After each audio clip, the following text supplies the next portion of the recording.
May I have your attention, please? May I have your attention? Brethren, ladies, and guests, if you would, the Grand Master has asked if you have a cell phone with you today, would you please turn it off or place it on vibrate so as not to interrupt our meeting. Thank you very much.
Group in order, inward, face.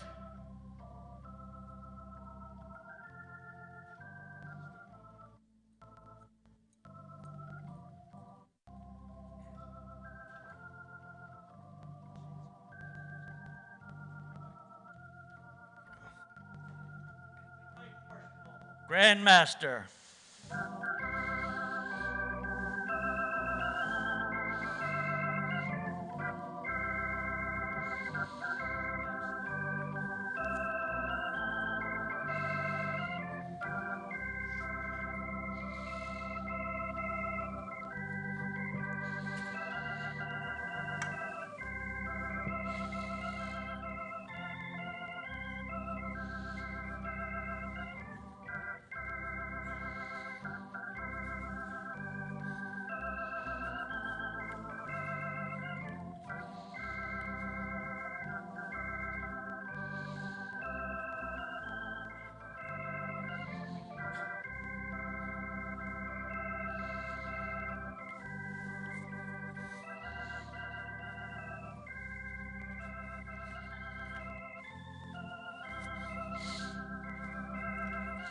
gavels underneath.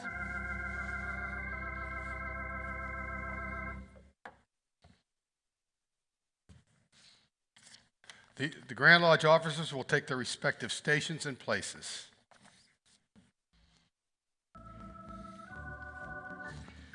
The other gavel's under here. Your gavel. And you're in the one you want to use, too. Right there.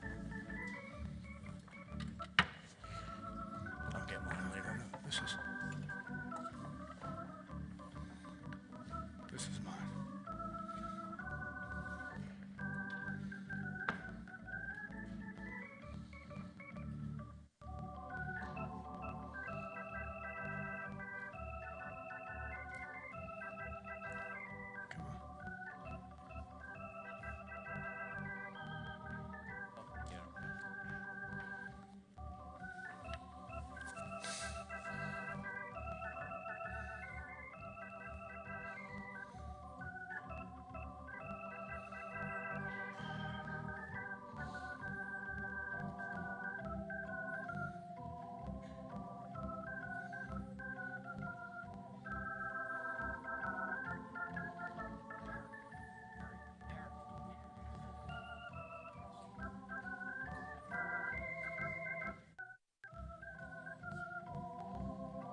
By the authority in me vested as a Right Worshipful Grand Master, I hereby authorize an open communication and declare the annual grand communication of the Right Worshipful Grand Lodge of Pennsylvania open for the discharge of business.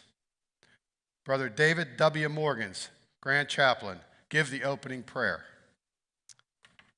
Most holy and glorious Lord God, thou great architect of heaven and earth, who art the giver of all good gifts and graces, and hast promised that where 2 or 3 are gathered together in thy name, thou wilt be in the midst of them. In thy name we assemble and meet together, most humbly beseeching thee to bless us in all our undertakings, that we may know and serve thee aright, and that all our doings may tend to thy glory. Amen. So mote it be.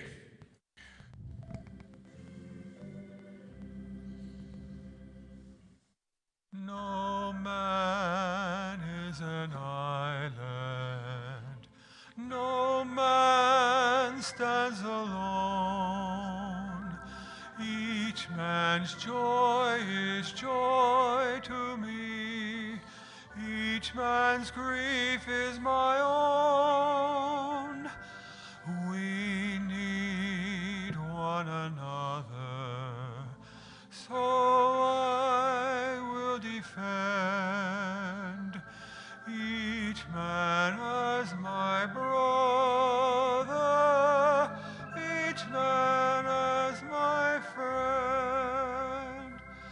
saw the people gather, I heard the music start, the song that they were singing is ringing in my heart. No man is an island, no man stands alone. Each man's joy is joy to me, each man's grief is my own. We need one another, so I will defend each man as my brother, each man as my friend.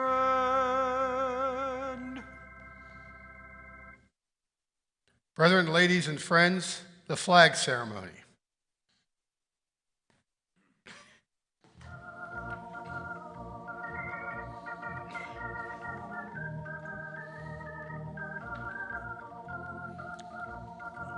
When he gets there, have him stop.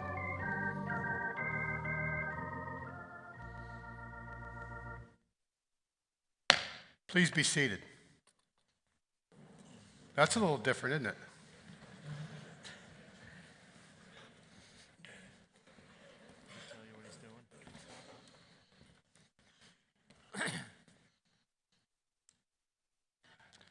So a number of years ago, when I became a 33rd degree Mason, they played the Red Skelton Pledge of Allegiance, and I was so taken aback that I decided that one day I was going to commit it to memory.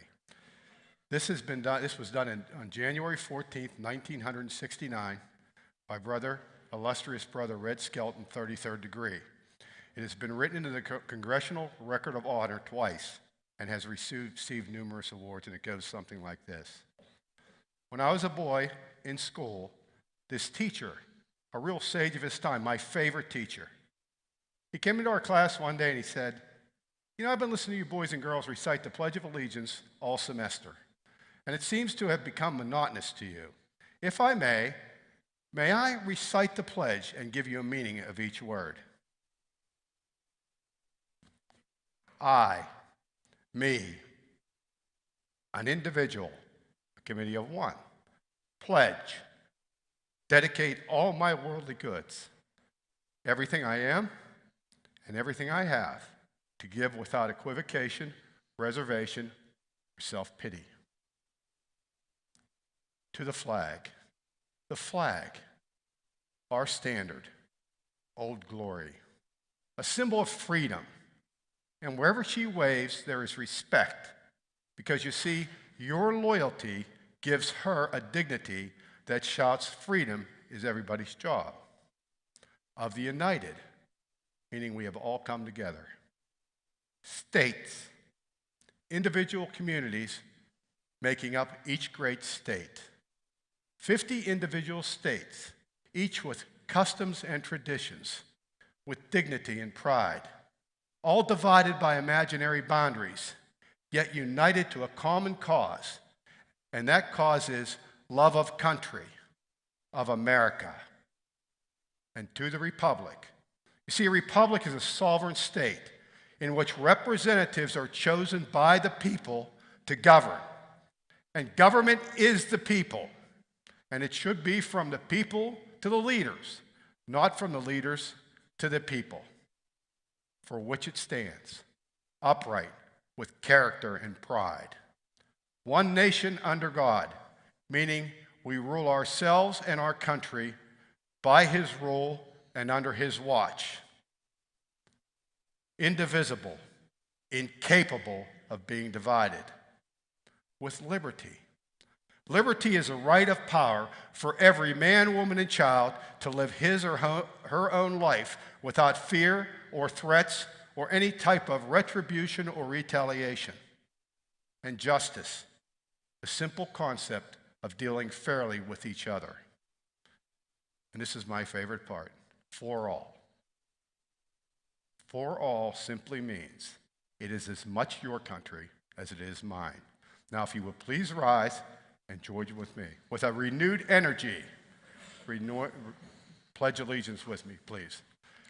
I pledge allegiance to the flag of the United States of America and to the republic for which it stands, one nation under God, indivisible, with liberty and justice for all.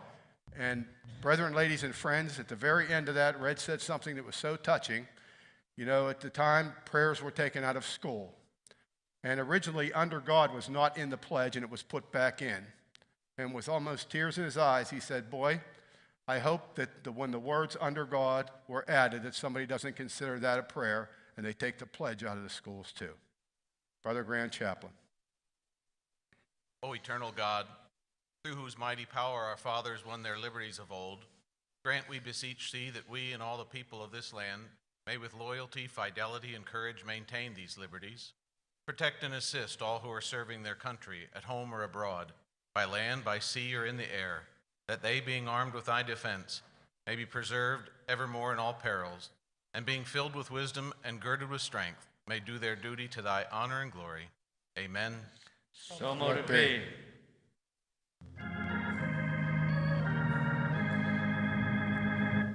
Oh, say, can you see by the dawn's early light what so proudly we hailed at the twilight's last gleaming, whose broad stripes and bright stars through the perilous fight o'er the ramparts we watched were so gallantly streaming, and the rocket's red glare, the bombs bursting in air, gave proof through the night that our flag was still there.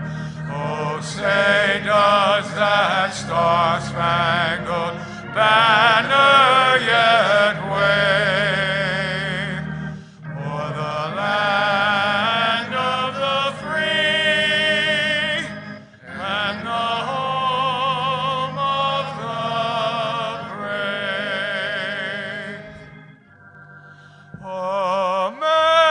America,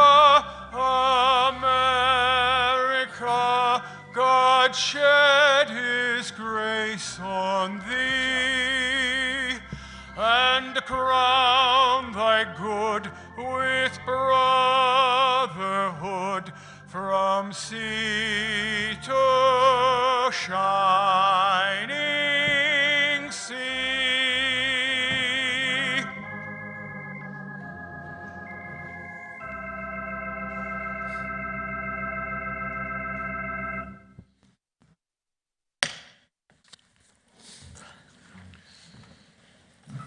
Good morning. Good morning, Grandmaster.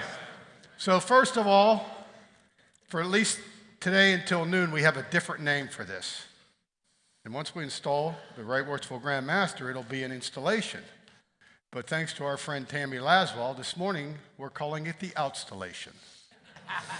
So can you reflect that in the records, Brother Haynes? Yes, Grandma. Sure you will. You know, the whole red skeleton thing, you know, if I could give every Mason in Pennsylvania and their folks a present, I would do it. I couldn't do that, so that's my gift to you. Brother Grand Marshal, it is time for the official reception of our distinguished guests. You will present them at this time, and the brethren, ladies, and guests will remain seated while each group is received, and after we introduce everybody, we'll have a customary Masonic greetings.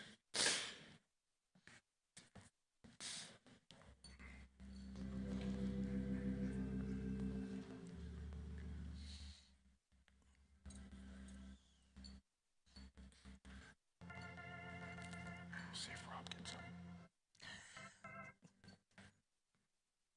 I was watching. He didn't have his hands crossed back carefully when he opened the Bible.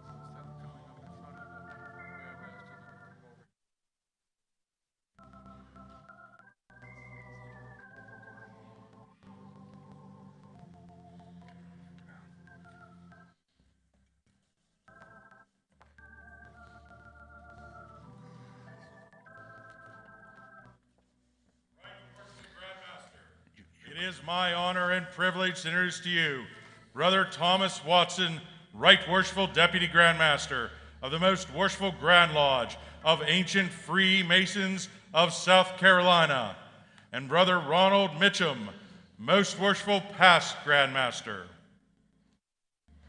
You want to be over here? I think you do it.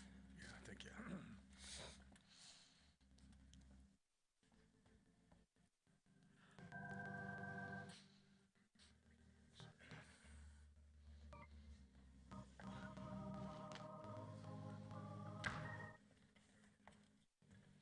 Thank you so much for coming. We really appreciate it. South Carolina, great friends. Go this way. Go right down. Thank you. Good to see you. Right Worshipful Grand Master, it is my honor and privilege to introduce to you Robert Hogan, Right Worshipful Senior Grand Warden of the Grand Lodge of Free and Accepted Masons of the State of New York.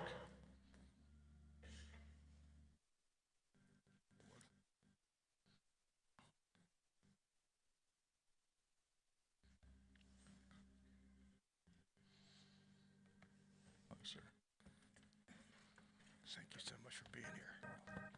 You bet. How are you?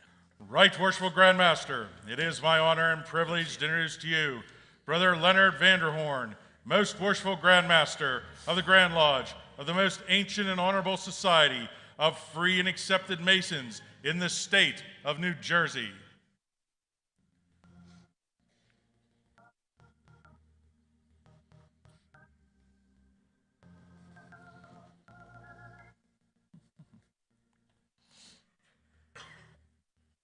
Grandmaster, thank you so much for being here. You bet. Thank you. Good seeing you. Right Worshipful Grand Master, it is my honor and privilege to introduce to you Randall Watson, Right Worshipful Deputy Grand Master of the Most Worshipful Grand Lodge of Ancient Free Accepted Masons of Maryland.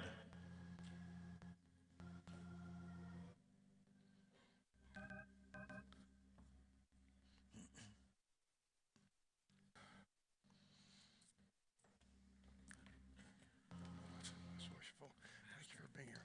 I kind of missed you last night. I got to catch up with you today. Okay. Good seeing you. Right Worshipful Grand Master, it is my honor and privilege to introduce to you Brother Daniel Hotchkiss, Most Worshipful Grand Master of the Most Worshipful Grand Lodge of Ancient and Honorable Fraternity, Free and Accepted Masons of the State of New Hampshire.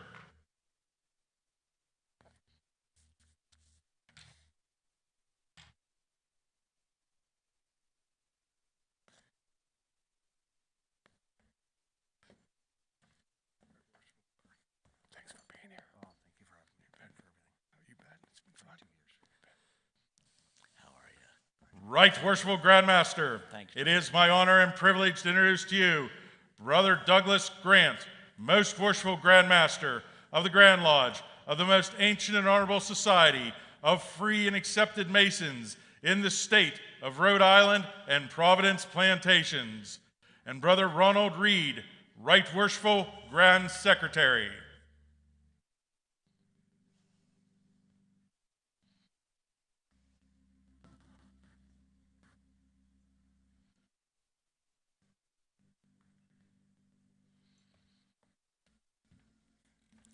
Sir. Thank you. Congratulations. Thank you. Right here. Thanks for being here. Thank you. Thank you for being here. Thank you. Thanks for being here. Thank you. Thanks for coming. Thank you. Right Worshipful Grand Master, it is my honor and privilege to introduce to you Brother Ronald Ferraro, Most Worshipful Grand Master of the Most Worshipful Grand Lodge of Ancient Free Accepted Masons in Delaware, and Brother Glenn F. Davis, Sr., Right Worshipful Grand Secretary and a Most Worshipful Past Grand Master. Should we have our gloves off? I don't think. What's that? Our gloves, I don't think we should have them off. No. Taking them off. You bet. Thanks for everything. Thanks for coming. Thank you for being here. You bet. Thanks for coming. Right Worshipful Grand Master, it is my honor and privilege to introduce to you Brother Keith W. Newton, Most Worshipful Grand Secretary and a Most Worshipful Past Grand Master of the Most Worshipful Grand Lodge of Free and Accepted Masons in the state of Ohio, and Brother Richard Dickershide, Most Worshipful Past Grand Master.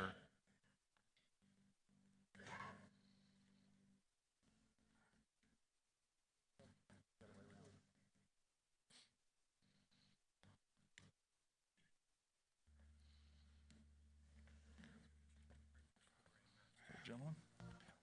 Thank you. Thanks for the friendship. Good seeing you. Thank you. Thanks so much. Thanks for being here. Thank you. Right Worshipful Grand Master, it is my honor and privilege to introduce to you Brother Jean Paul Domino, Senior Right Worshipful Junior Grand Warden of the Grand Lodge of Free and Accepted Masons of the District of Columbia, and Brother Anis Karmar, Grand Chancellor, Most Worshipful Past Grand Master.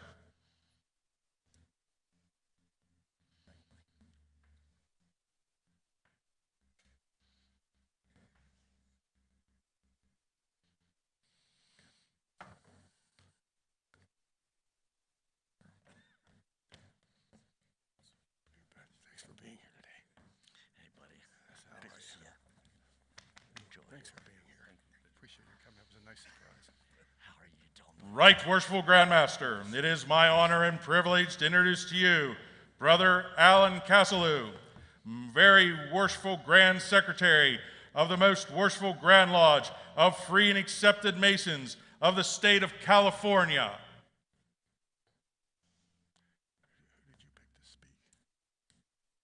Oh, the Grand Master. For the distinguished guest. Rocky Brown? From, you're the,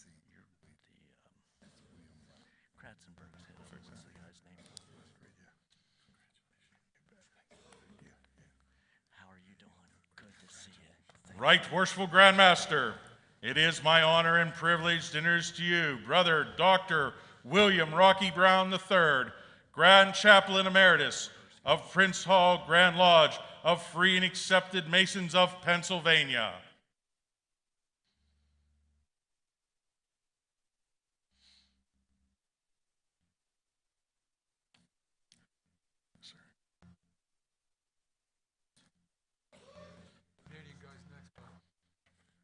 Rocky, thank you so much for taking the time. It's been fun. It's been so much fun. Thank you for being here. Right Worshipful Grand Master, it is my honor and privilege to introduce to you Brother Christian Goodmanson, Most Worshipful Grand Secretary and Most Worshipful Past Grand Master of the Grand Lodge of Manitoba, Ancient Free and Accepted Masons. Thank you so much for coming. Nice meeting.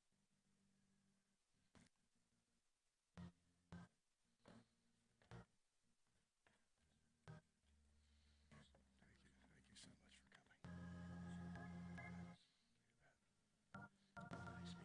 Right Worshipful Grand Master,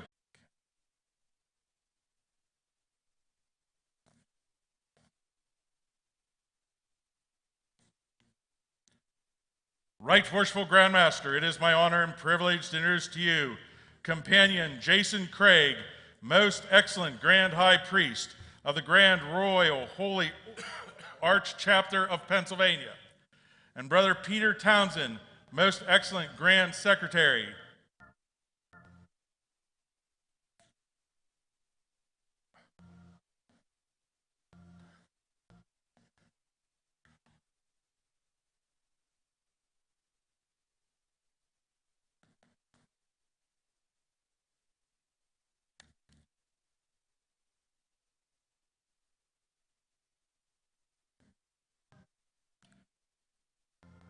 Right Worshipful Grand Master, it is my honor and privilege to introduce to you illustrious companion Douglas D. Crum, Right Puissant Grand Recorder of the Grand Council of Royal and Select Master Masons of Pennsylvania.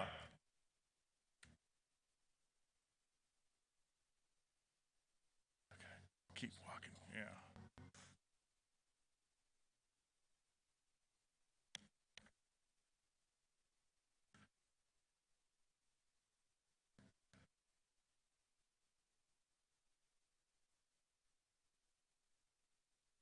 Right Worshipful Grand Master, it is my honor and privilege to introduce to you Sir Knight Thomas Helm, Right Eminent Grand Commander of the Grand Commandery of Knights Templar of Pennsylvania, and Sir Knight Mark Matter, Eminent Grand Recorder, past Right Eminent Grand Commander.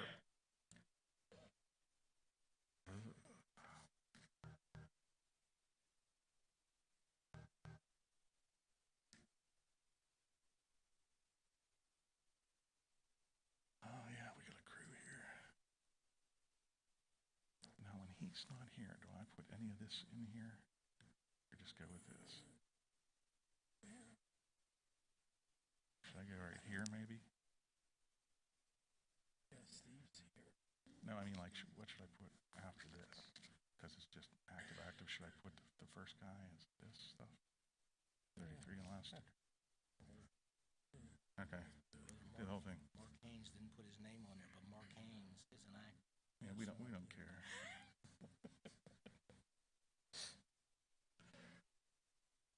Right Worshipful Grand Master, it is my honor and privilege to introduce to you illustrious Stephen Gardner, active emeritus for Pennsylvania, 33rd degree of the last degree of ancient accepted Scottish Rite of Freemasonry for the Northern Masonic jurisdiction of the United States of America, and a past Grand Master.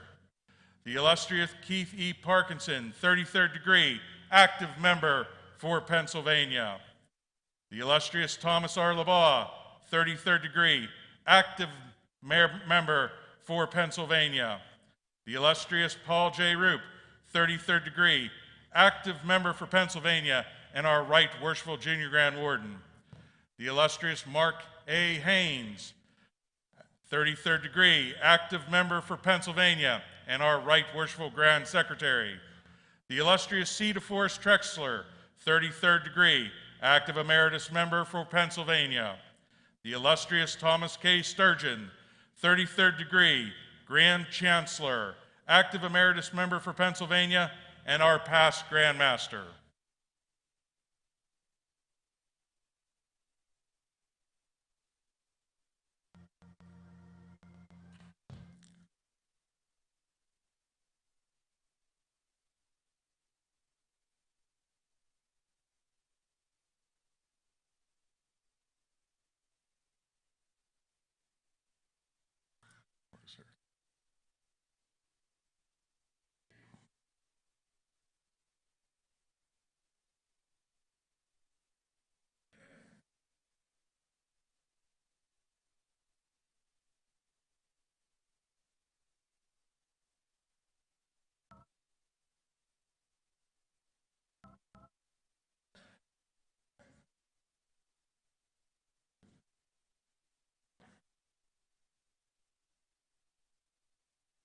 Right Worshipful Grand Master, it is my honor and privilege to introduce to you Sir James Wizenreed, Provincial Grand Master of the Provincial Grand Lodge, United States of America, of the Royal Order of Scotland, and Sir William M. Kratzenberg, Provincial Grand Secretary Treasurer.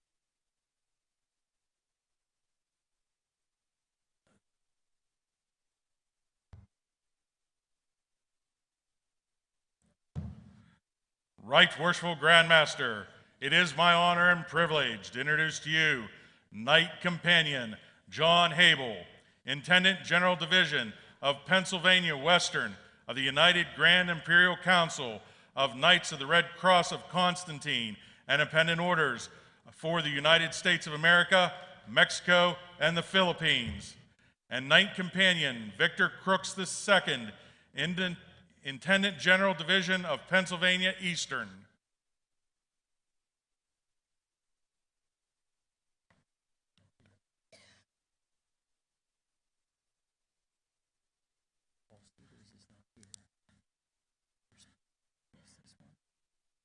And then right here. Okay, so these guys, are they all together or what? Okay. Oh, okay, thank you.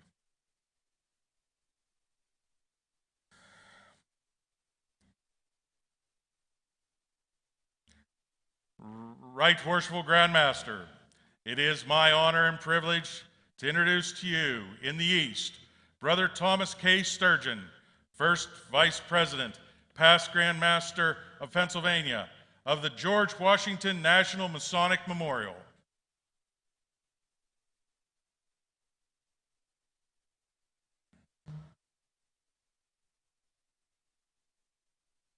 Right Worshipful Grand Master, in the East, it is my honor and privilege to introduce to you Brother Thomas Gammon IV, Division Commissioner of the Masonic Service Association and a past Grand Master.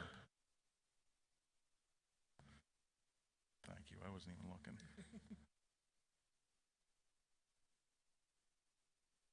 Right Worshipful Grand Master, it is my honor and privilege to introduce to you Brother Seth Anthony, Grand Secretary of the Grand Council of the Allied Masonic Degrees.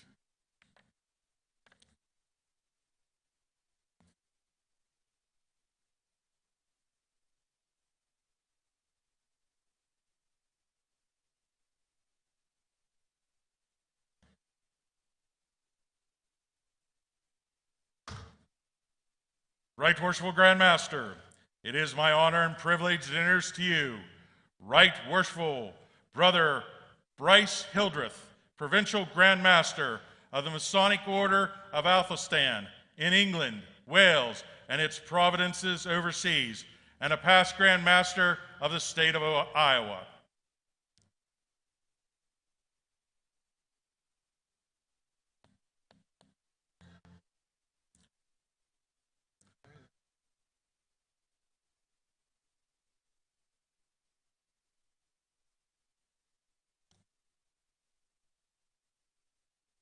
Right Worshipful Grand Master, it is my honor and privilege to introduce to you William L. Kingsbury, past District Deputy Grand Master, Chief Executive Officer of the Masonic Charities of Pennsylvania.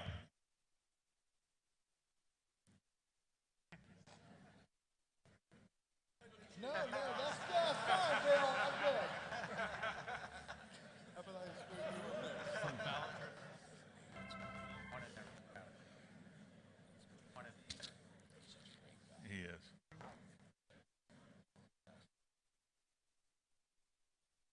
Right Worshipful Grand Master, it is my honor and privilege to introduce to you Brother Matthew D. Dupre, Chairman of the Board of Directors of the Masonic Library and Museums of Pennsylvania.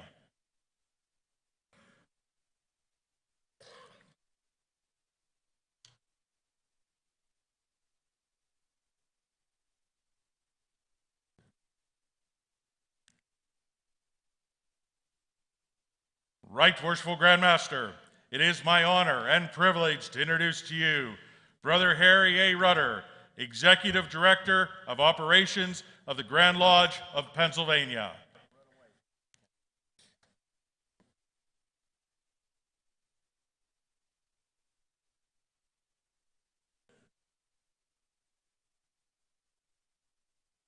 Huh? Dave's just going to stand up to be recognized. Okay.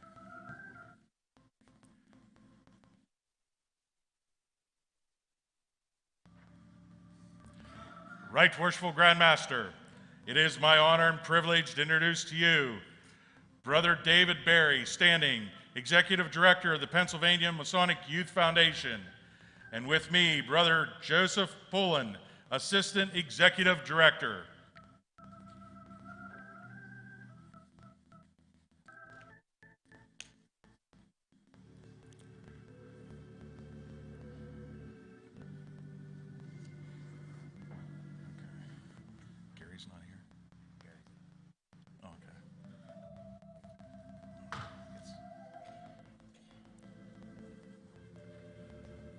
Right Worshipful Grand Master, it is my honor and privilege to introduce to you Brother J. Michael Larkin, Executive Officer, Pennsylvania DeMolay of the International Order of DeMolay, and Brother Gary M. Wyant, III, State Master Counselor.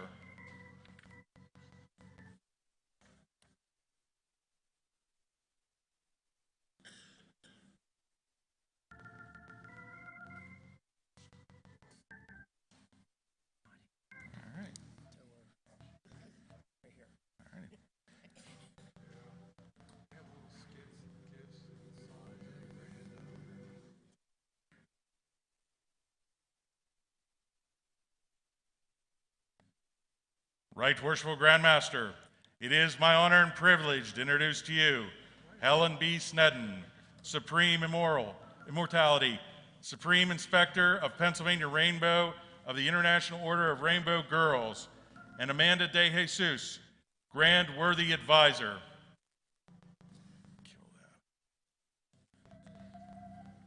She's coming out here, but she's also the one Yeah. that you are doing here. Do you just want to do her now, or do you want to run her back there? All right, right. She right here too. Yes. And then is Roxanne here too? Or no, that's she, that's her. I can do them both, yeah. Let me see. Should anybody,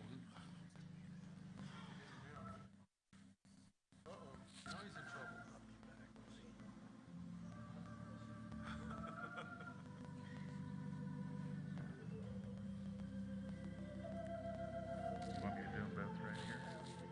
It doesn't matter, I can run you back there. That'll be perfect. All right. Right Worshipful Grand Master, it is my honor and privilege to introduce to you Roxanne Platter, Grandmother, Advisor, Central and West of the Ruth Mitchell Tucker Girls Youth Department, Prince Hall affiliation, and Cherie Brown, Grandmother, Advisor, East, and Stormy Trusty, State Companion President.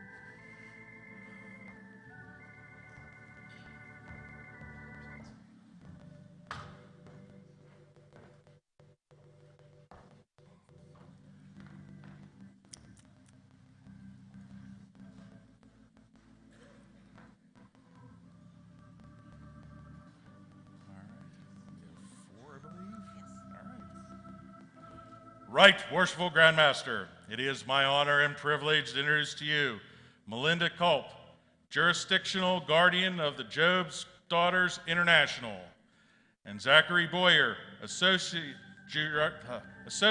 Jurisdictional Guardian, and Lauren Wetzel, Miss Job's Daughter, and Alexis Scott, Miss Congeniality.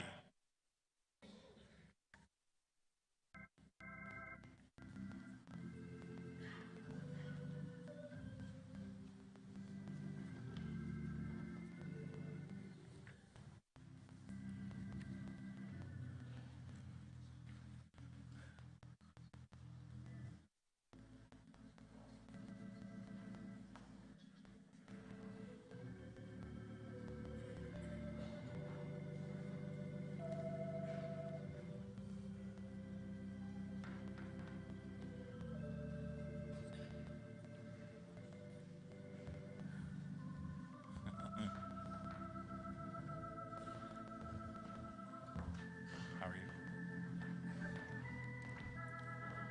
Right Worshipful Grand Master, it is my honor and privilege to introduce to you Joyce Palanca, worthy Grand Matron of the Pennsylvania Grand Chapter of the Order of the Eastern Star, and Brother Robert Trimble, worthy Grand Patron, and Virginia L. Plyler, Grand Secretary and past Grand Matron. Thank you.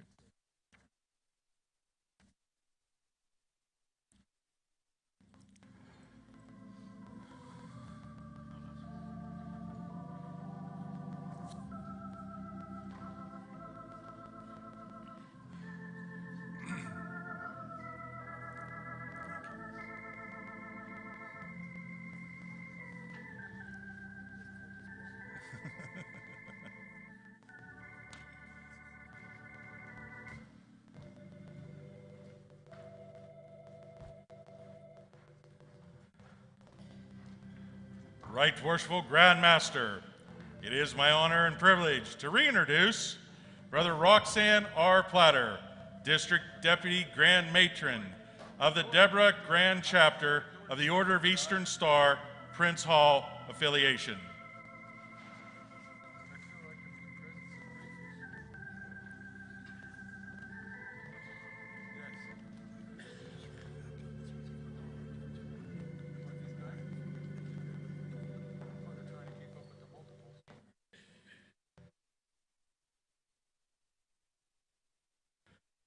Right Worshipful Grand Master, it is my honor and privilege to introduce to you Honored Lady Robin Friday, Grand Royal Matron of the Grand Court of Pennsylvania, Order of Amaranth, and Sir Knight Brother Douglas Kilgore, Grand Royal Patron.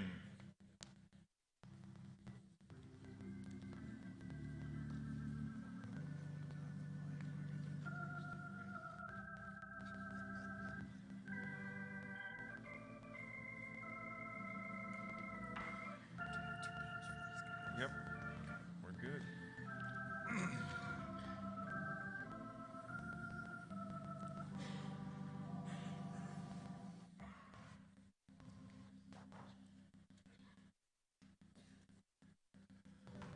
Right Worshipful Grandmaster, it is my honor and privilege to introduce to you Raymond Tatonka Zeker, President of Pennsylvania Widows and Sons Riders Association, and John Hazard DeLuca, State Vice President.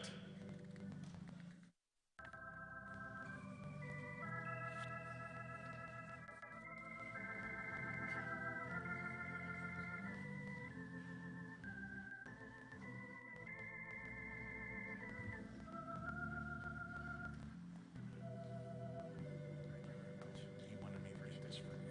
He didn't want it up there. He didn't want it up there.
To our distinguished guests, thank you so much for being here. The friendships we've all made over the past several years, traveling together, learning from each other, getting different ideas. It's been a truly incredible journey. I really appreciate you taking your valuable time to be here today. Thank you very much. And let's give them a rounding applause. Please stand.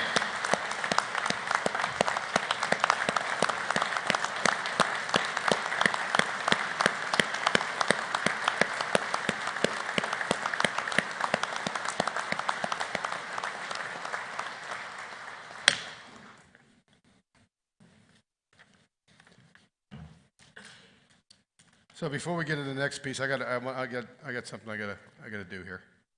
So how many people in this room? I want you to raise your hand. How many people in this room either asked me or thought, I have an answer. What's he going to do next?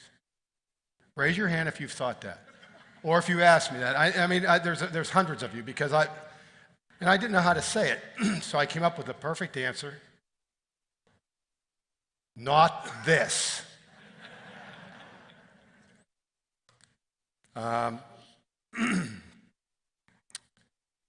Brother Grand Marshal, conduct Brother Thomas Gammon IV, Right Worshipful Past Grand Master and South Atlantic Division Commissioner for the Masonic Service Association to the east to make a presentation.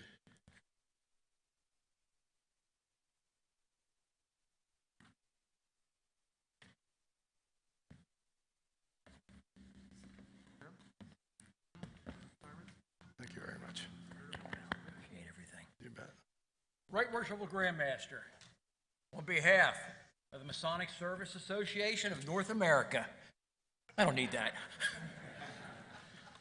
I am pleased to present to you this plaque in appreciation of everything you have done for the Masonic Service Association. Without your support, we would not exist. And so you all know what the Masonic Service Association does.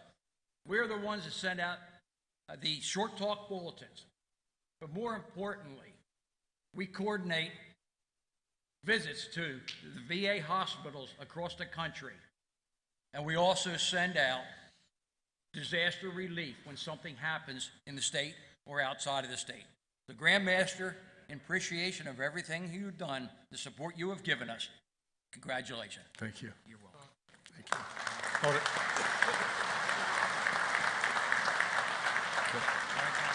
Thank you.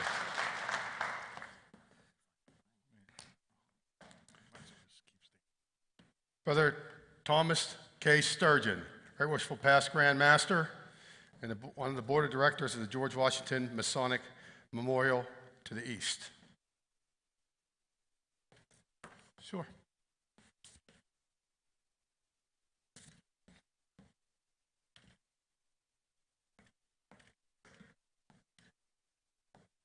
Right Worshipful Grand Master, I just wanted to take an opportunity on behalf of the George Washington Masonic National Memorial to let the Pennsylvania people know how important Pennsylvania was to the memorial in Alexandria, Virginia. In the early 1900s, there was a thought about having a memorial to the first president of this great country who was a Master Mason. There were people who started that proposition, and they didn't get very far until they come up to a past Grand Master of Pennsylvania, Lewis Waters, who was Grand Master in 1916 and 1917. And he took that bull by the horns, and he created the George Washington Masonic National Memorial. And because of that, he has been recognized around the world, from right here in Pennsylvania. From his term as president in around 1919, Pennsylvania did not have another president of that association until 1989, when W. Scott Stoner, a past Grand Master of this organization, was the president. And Grand Master, I'd like to recommend that we have the opportunity from Pennsylvania to make a donation on behalf and in memory of W. Scott Stoner, the president in 1989. But let me tell you one other thing. As important as Pennsylvania was, and as big as Pennsylvania is, one of the largest jurisdictions in the world, there was not a Pennsylvania president from 1919 until 1989. That's how important Scott Stoner was, and I'd appreciate if we do that. And lastly, Grand Master, I wanted to say this to you. From the Pittsburgh Steeler country, you have distinguished yourself to a great, great degree. You have done things and made yourself known around the country and around the world as a great Grand Master. And those of us who, well, the facts are you were a better Grand Master than the Steelers were a football team in the last couple of years, but you have honored Western Pennsylvania, and you have honored Pennsylvania, and you have honored the fraternity of Freemasons. So with that, I'll come up and give you that presentation. Well, I have it right here, excuse me. And this is a plaque from the George Washington Masonic National Memorial Association, Certificate of Appreciation to Right Worshipful Brother Jeffrey N. Wonderling, Grand Master, the Grand Lodge of Pennsylvania, Worshipful Master of the Grand Lodge of Pennsylvania, most ancient and honorable fraternity of free and accepted Masons. Grand Master, on behalf of the great, great memorial, I present this to you and thank you for everything you've done for this fraternity.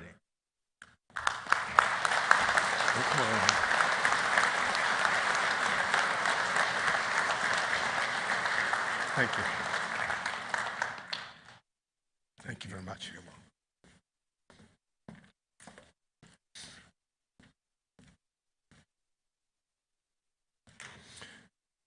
Brother Grand Marshal, conduct Brother Ronald A. Unk Sr., Right Worshipful Past Grand Master, to the east to make a presentation on behalf of the National Masonic Foundation for Children.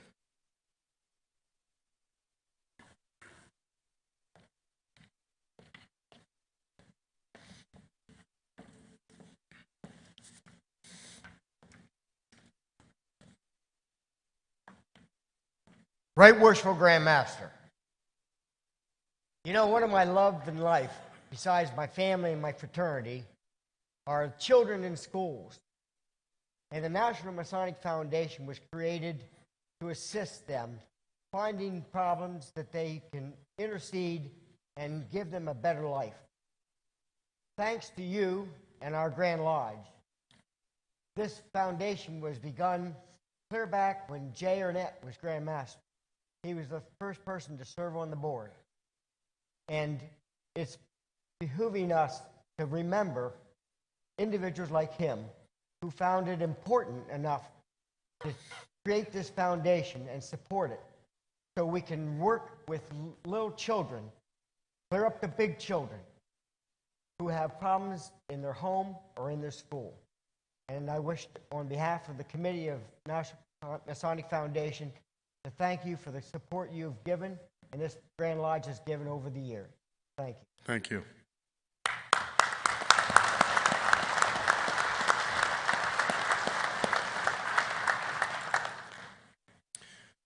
So it's, I mean,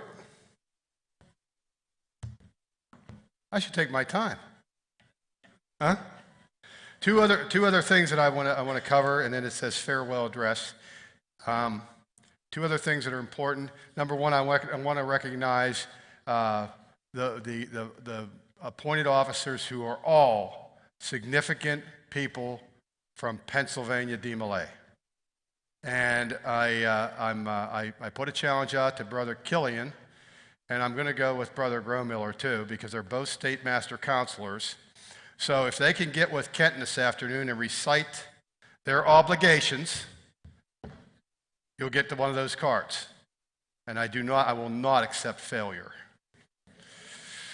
Also, if you could write this into the record, the Red Skelton Pledge of Allegiance is in honor of the Sons of the American Revolution. It's in honor of the Daughters of the American Revolution, and I want to dedicate that today to Kit Kratzenberg. Okay. Grand Lodge officers, distinguished guests, brethren, ladies, friends, and especially those viewing live stream, good morning. Morning, Grandmaster. It's been my pleasure to serve you in this great jurisdiction over these past 2 years. If I would thank everyone who deserves mention, we just might miss tonight's banquet. Suffice it to say, I am amazed at the commitment and the professionalism of the employees in all facets of the organization, an organization led by incredible men and women. Also, the volunteers on the Grand Lodge side of the coin give us so much of their time and talent for simply a labor of love. For a belief that through their industry, they're making a difference in people's lives and society in general. Let me be clear. You are making a difference. Please accept my sincere gratitude for all you have done and continue to do for the craft. We must extend a few words of thanks to those who, without support, my participation would not have been possible. And it starts with Joe Flynn, president of Flynn's Tire, and the entire Flynn's family. You see, Joe is not a Mason. Lord, I know I've tried. He's kind of busy, 4 kids, all the stores. He's a faith-based man that lives a Masonic life 24/7. He understands the fraternity and the positive work we do. So when we had a sit down and we discussed the possible negative effect on sales my Masonic commitment could have. To say he was a little bit nervous was an understatement. But we talked, and finally he says, he says, I know enough about what your group does, and I love everything they do. You do whatever it takes to be Grand Master. Without that, I couldn't be here. So I can't thank the Flynn's family enough. It's important to note that I produced a sales increase both years.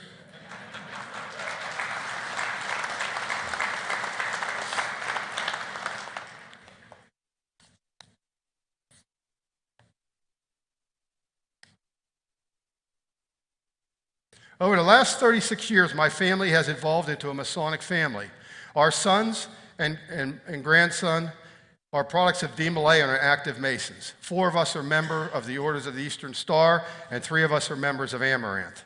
I am thankful you have always been there when I needed help, and a special thank you to Tom, Melinda, and Dylan for providing a second home for my favorite mutt, Swiffer.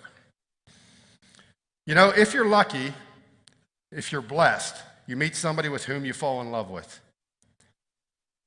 And if you're super blessed, you build a life together. You experience the best and worst it can throw at you together.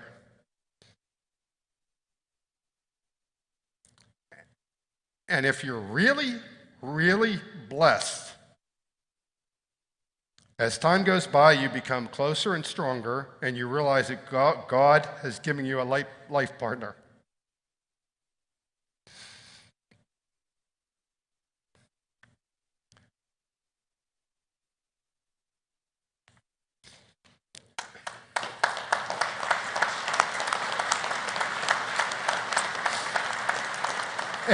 And just when you think your relationship is as good as it gets, an opportunity like serving this great fraternity presents itself. To be successful, you must be a team in lockstep together. Sharon?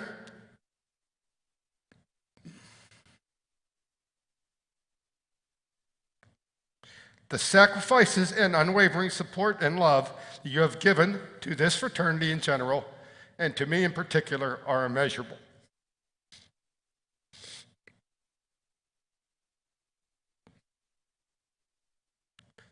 Upon reflection, the greatest gift I've received during this journey is realizing another level of love and respect I have for you.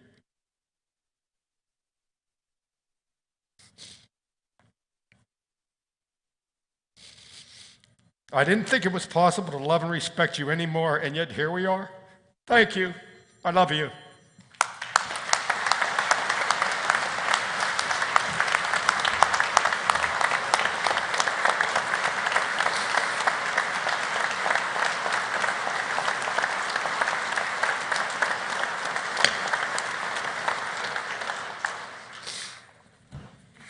Enough of that blubbering. I want to take a minute to give you some idea what a Grand Master does. Over the last 2 years, I have participated in 305 meetings and events, some lasting several days. I spent over 40 days in other grand jurisdictions. Special events included, but not limited to, in reenacting the story of the Friend of Friend Memorial, complete with cannon fire, at the 25th annual meeting in the Hills in Connellsville, Pennsylvania, with 814 Masons in attendance. We then dedicated a lodge room in Columbia, Pennsylvania. It was a privilege to celebrate 2 historic milestones, beginning with a year-long recognition of 100 years of Pennsylvania DeMolay. The featured event was a South Carolina pig roast at Elizabethtown campus. Thank you so much, Most Worshipful Past Grand Master Ron Mitchum, for fetching all that stuff up here and providing us with the best barbecue ever. Thank you.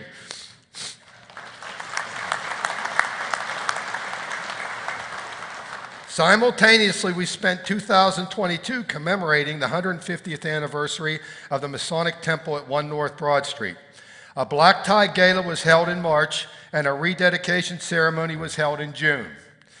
Executive Director Mike McKee and Sue Kinane, Director of Sales and Events, continue to maintain and promote what is arguably the crown jewel of the Masonic world.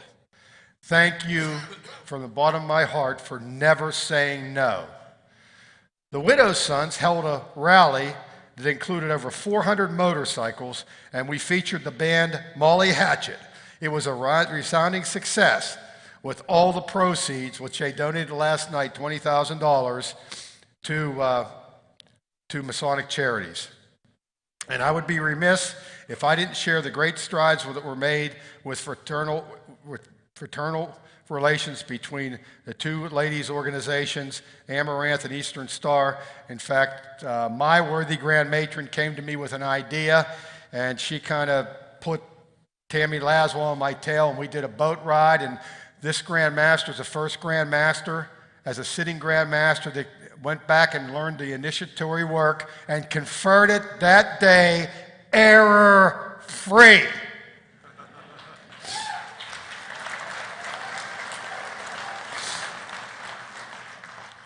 Let's visit two of the programs put in place by the team, and I do stress the word team.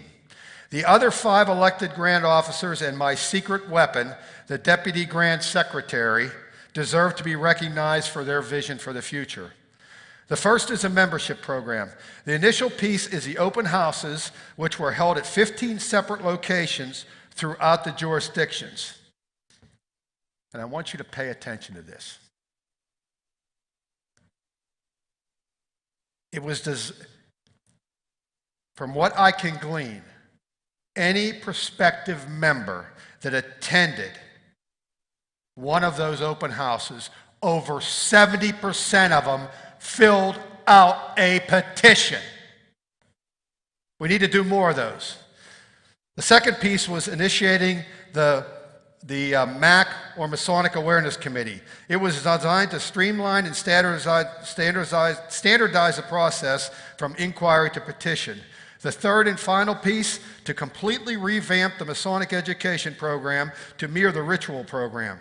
Regional, district, and lodge educators were appointed, and the entire curriculum was reviewed and revised. With the aid of an appointed mentor, candidates were required to complete mandatory testing using online resources. Other objectives were put in place that must be reached for advancement.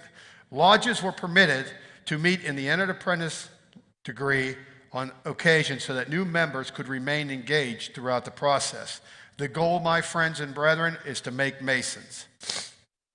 The second program involved scheduling 12 town hall meetings.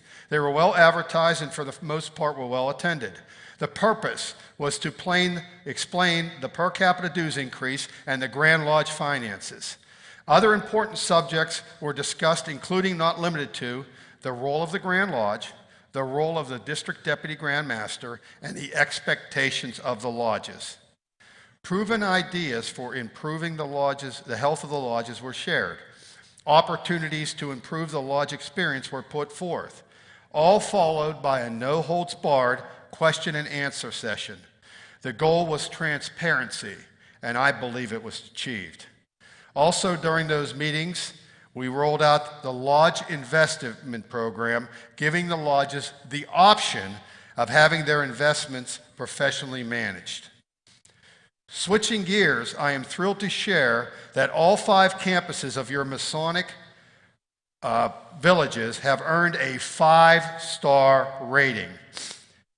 The Elizabethtown campus, in the first ever Newsweek poll for continuing care retirement centers, finished number 15 out of 250 in the country.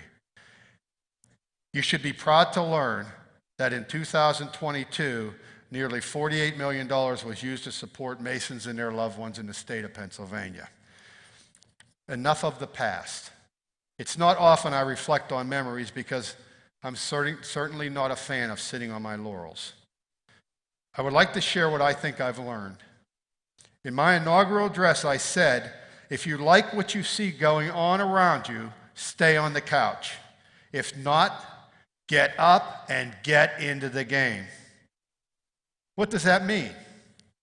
During a recent conversation with Grandmaster Wisenreed, he lamented that when he was a young adult, most men who lived exemplary lives and made positive impacts in his community were Masons. And that's certainly not the case today. In fact, if you look back 6 or 7 decades, over 40% of U.S. congressmen and senators were Freemasons. Today it's 3 to 4%. The decay in American values and the decline in our nation is in direct correlation to the decline of the Masonic influence. It is imperative that we as Masons get busy.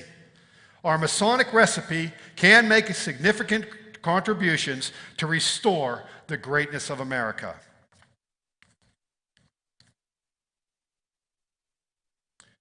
On a positive note, I firmly believe Freemasonry will always be here. For centuries, our penchant for privacy has been the antithesis for attracting members, and yet we're still here. The good news, during the many addresses I have given, I have seen a spark. I truly feel an energy building. I believe we are on the cusp of success.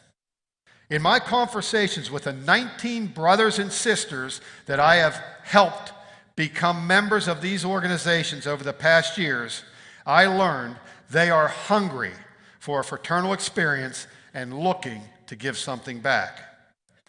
As an example, just 2 weeks ago, a sitting U.S. congressman and a recent U.S. Attorney General for the eastern part of the United States received their degrees. And guess what? They were so taken, they both separately but together asked me the same question. How do I learn what I just heard? How do I learn what I just heard?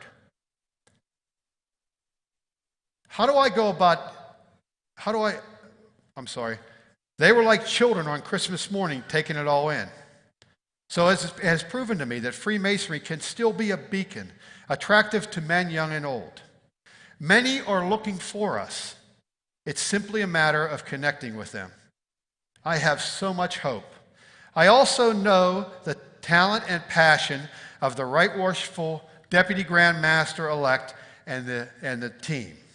I have no qualms that his administration will be outstanding, and I expect that as they continue to build on the foundational programs currently in place. Successes will come more frequently, but they need your help. Without it, success is unattainable. It begs the question, when will we as Masons do what so many of our brethren have done before us? I'm reminded of a thought I once heard from Dave Anderson, a renowned motivational speaker.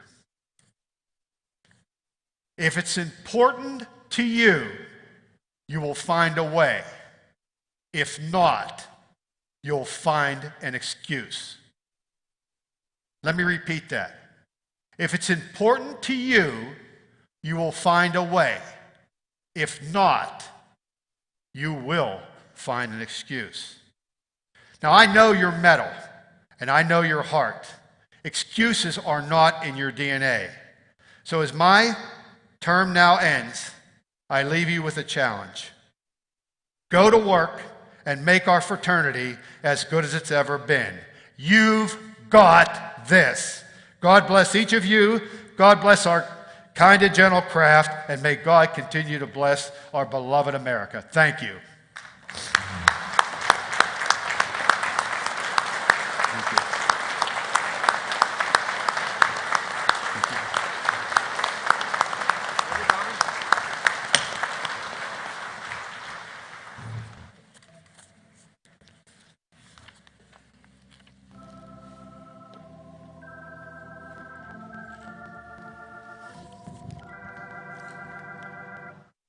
Now the end is near, and so we face the final curtain. We friend, we say it clear, we'll state my case, of which I'm certain. We've lived a life that's full, we traveled each and every highway, and more, much more than this, We did it our way. Regrets, we've had a few, but then again, too few to mention. We did what we had to do and saw it through without exemption. We planned each chartered course, each careful step along the byway, and more, much more than this. We did it our way. Yes, there are times I'm sure you knew when we bit off more than we could chew. But through it all, when there was doubt, we ate it up and spit it out. We faced it all, and we stood tall, and we did it our way. We've loved, we've laughed and cried, we've had my fill, we've share of losing, and now, as tears subside, we find it all so amusing to think we did all that, and we may say, not in a shy way, oh no, not me. We did it our way. For what is a man? What has he got?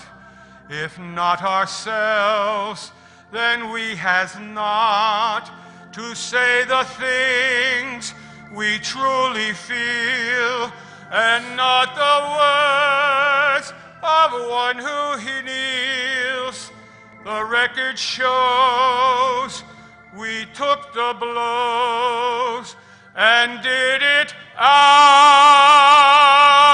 way.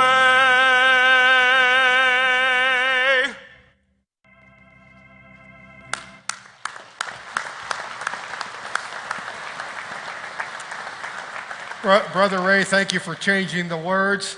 Anything that's happened over the past 2 years that's worth talking about, we did as a team.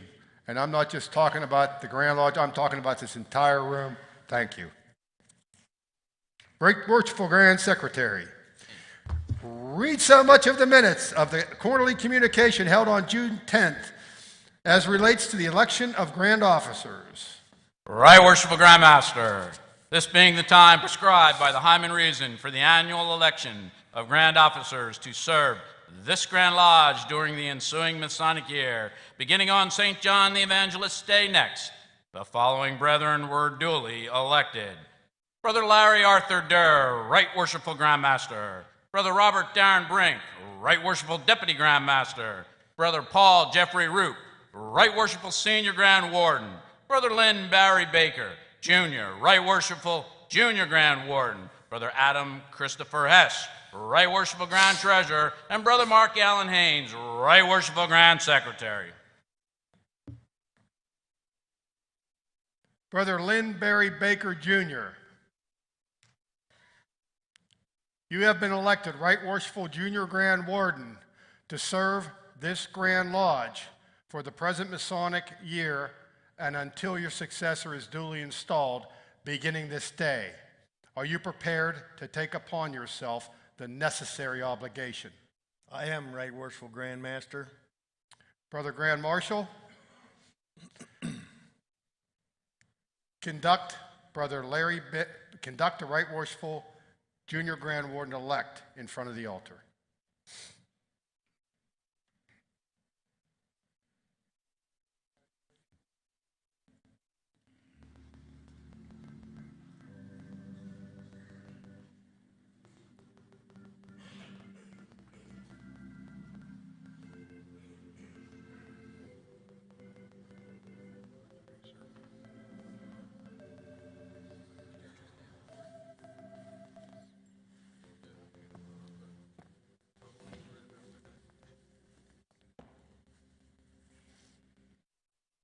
Brother Lynn Barry Baker Jr., remove your Masonic clothing, kneel upon both knees in front of the altar, and lay both hands upon the Holy Bible, square, and compasses.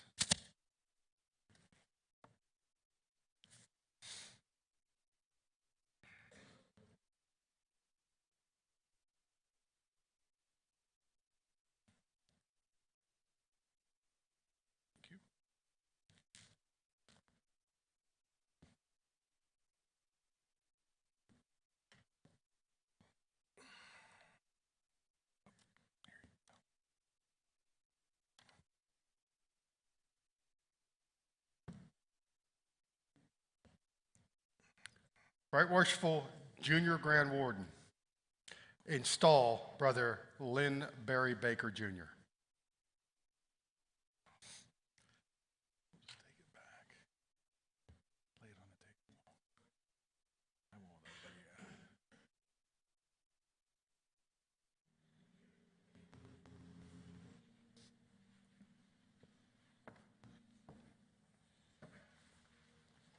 You will say "I," pronounce your name in full, and recite your obligation. I, Lynn Barry Baker Jr., of my own free will and accord, in the presence of Almighty God and this Right Worshipful Grand Lodge, do hereby, herein, and hereon, most solemnly, sincerely, and truly, promise, declare, and swear that I will serve as Right Worshipful Junior Grand Warden of the Grand Lodge of Pennsylvania for the present Masonic year and until my successor is duly installed, beginning this day. I will attend the annual grand, quarterly, extra, and special communications, take my station therein, and perform the duties thereof to the best of my ability, unless prevented by sickness or some other unavoidable occurrence. In the absence of the Right Worshipful Senior Grand Warden, I will take his station and perform the duties thereof. In the absence of the Right Worshipful Deputy Grand Master and the Right Worshipful Senior Grand Warden, I will take the station of the Right Worshipful Deputy Grand Master and perform the duties thereof to the best of my ability. In the absence of the Right Worshipful Grand Master, the Right Worshipful Deputy Grand Master, and the Right Worshipful Senior Grand Warden, I will take the station of the Right Worshipful Grand Master and perform the duties thereof to the best of my ability. I will keep, support, maintain, and abide by all the ancient usages, customs, and landmarks of the fraternity, the Constitution, rules, regulations, and edicts of the Grand Lodge of Pennsylvania. I will assist the Right Worshipful Grand Master in seeing duly enforced. To all of which I swear, without any equivocation, mental reservation, or self-evasion of mind in me whatever, but with a firm and steadfast resolution to keep and perform the same, binding myself under no less a penalty than that of having the penalties of all my former obligations inflicted upon me at one and the same time, if that were possible. So help me God, and keep me steadfast in this, my Right Worshipful Junior Grand Warden's oath and obligation. You will kiss the Holy Bible and arise.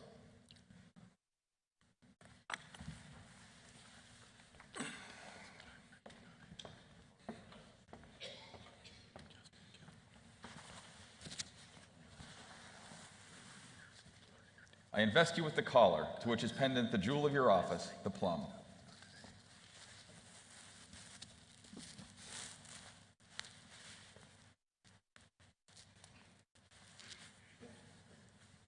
Also with the apron, upon which is embroidered a representation of the same jewel.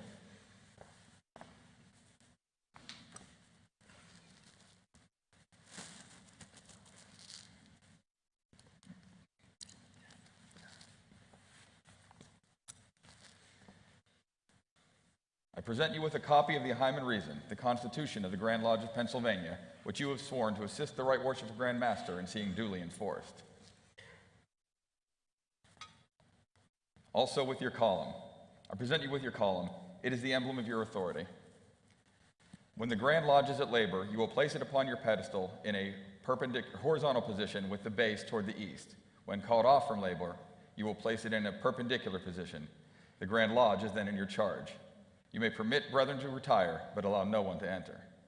I will now conduct you to your station.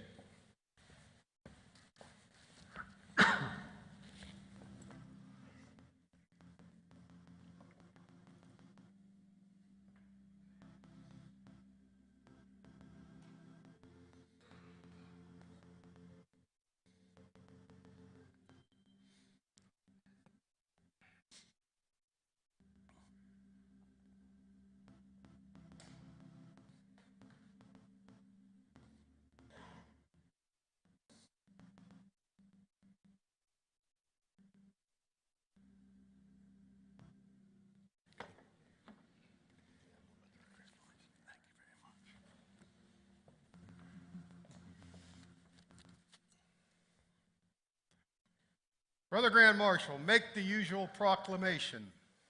Brethren, take notice that Brother Lynn Barry Baker, Jr., having been duly elected and installed Right Worshipful Junior Grand Warden of the Right Worshipful Grand Lodge of the most ancient and honorable fraternity of free and accepted Masons of Pennsylvania and Masonic jurisdiction thereunto belonging, is hereby proclaimed as such. Brethren, take notice that Brother Lynn Barry Baker, Jr., having been duly elected and installed Right Worshipful Junior Grand Warden of the Right Worshipful Grand Lodge of the most ancient and honorable fraternity of free and accepted Masons of Pennsylvania and Masonic jurisdiction thereunto belonging, is hereby proclaimed as such. Brethren, take notice that Brother Lynn Barry Baker, Jr., having been duly elected and installed Right Worshipful Junior Grand Warden of the Right Worshipful Grand Lodge of the most ancient and honorable fraternity of free and accepted Masons of Pennsylvania and Masonic jurisdiction thereunto belonging, is hereby proclaimed as such.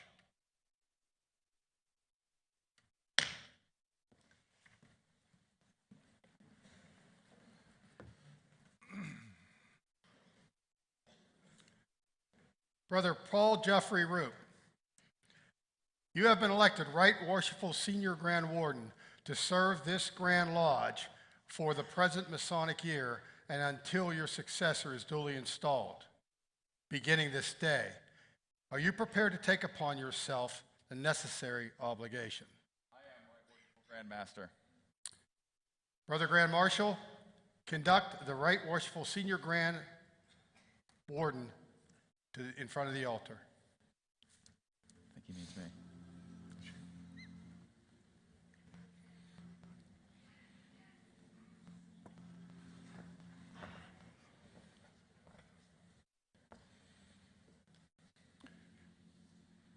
Brother Paul Jeffrey Roop, remove your Masonic clothing. Kneel upon both knees in front of the altar and lay both hands upon the Holy Bible, square, and compasses.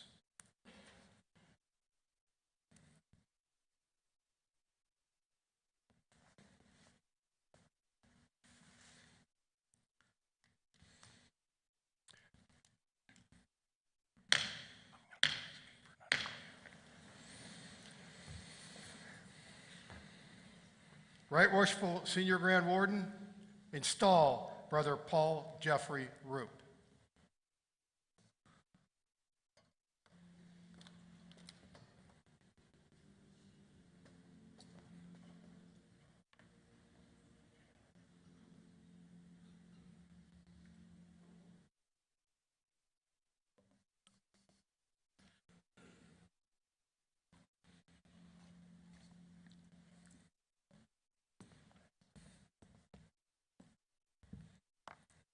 You will say aye, pronounce your name in full, and recite your obligation. I, Paul Jeffrey Roop, of my own free will and accord, in the presence of Almighty God and this Right Worshipful Grand Lodge, do hereby, herein, and hereon, most solemnly, sincerely, and truly, promise, declare, and swear that I will serve as Right Worshipful Senior Grand Warden of the Grand Lodge of Pennsylvania for the present Masonic year and until my successor is duly installed, beginning this day. I will attend the annual grand, quarterly, special, and extra communications, take my station therein, and perform the duties thereof to the best of my ability, unless prevented by sickness or some other unavoidable occurrence. In the absence of the Right Worshipful Deputy Grand Master, I will take his station and perform the duties thereof. In the absence of the Right Worshipful Grand Master and the Right Worshipful Deputy Grand Master, I will take the station of the Right Worshipful Grand Master and perform the duties thereof to the best of my ability. I will keep, support, maintain, and abide by all the ancient usages, customs, and landmarks of the fraternity, and the Constitution, rules, regulations, and edicts of the Grand Lodge of Pennsylvania.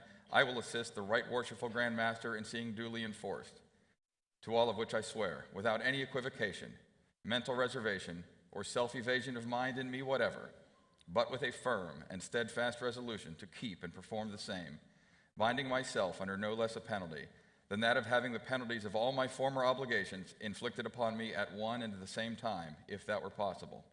So help me God, and keep me steadfast in this, my Right Worshipful Senior Grand Warden's oath and obligation. You will kiss the Holy Bible and arise.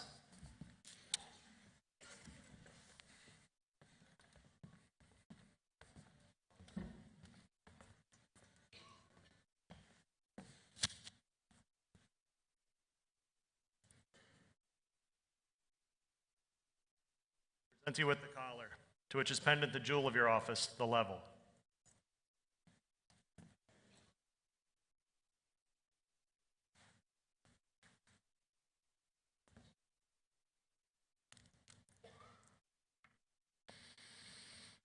Also with the apron, upon which is embroidered a representation of the same jewel.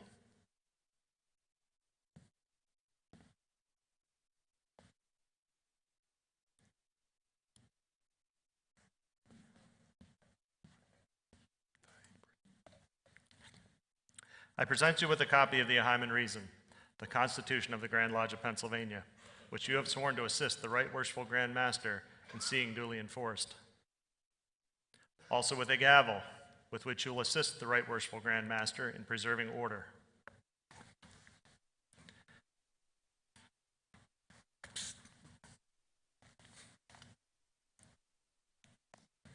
There was something I was forgetting.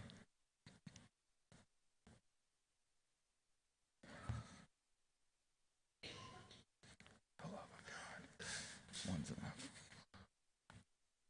I also present you with your column. It is the emblem of your authority. When the Grand Lodge is at labor, you will place it upon your pedestal in a perpendicular position. When called off from labor, you will place it in a horizontal position with the base toward the south. I will now conduct you to your station.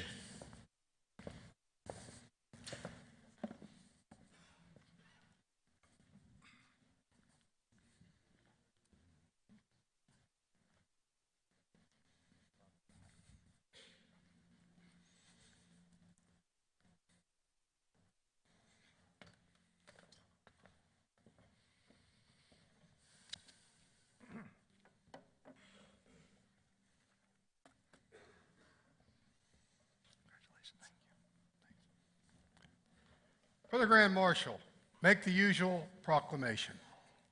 Brethren, take notice that Brother Paul Jeffrey Roop, having been duly elected and installed Right Worshipful Senior Grand Warden of the Right Worshipful Grand Lodge of the most ancient and honorable fraternity of free and accepted Masons of Pennsylvania and Masonic jurisdiction thereunto belonging, is hereby proclaimed as such. Brethren, take notice that Brother Paul Jeffrey Roop, having been duly elected and installed Right Worshipful Senior Grand Warden of the Right Worshipful Grand Lodge of the most ancient and honorable fraternity of free and accepted Masons of Pennsylvania and Masonic jurisdiction thereunto belonging, is hereby proclaimed as such. Brethren, take notice that Brother Paul Jeffrey Roop, having been duly elected and installed Right Worshipful Senior Grand Warden of the Right Worshipful Grand Lodge of the most ancient and honorable fraternity of free and accepted Masons of Pennsylvania and Masonic jurisdiction thereunto belonging, is hereby proclaimed as such.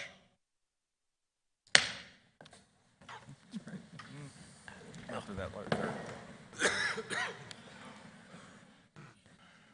Brother Robert Darren Brink, you have been elected Right Worshipful Deputy Grand Master to serve this Grand Lodge for the present Masonic year and until your successor is duly installed, beginning this day. Are you prepared to take upon yourself the necessary obligation? I am Right Worshipful Grand Master. Brother Grand Marshal, conduct the Right Worshipful Deputy Grand Master-elect in front of the altar.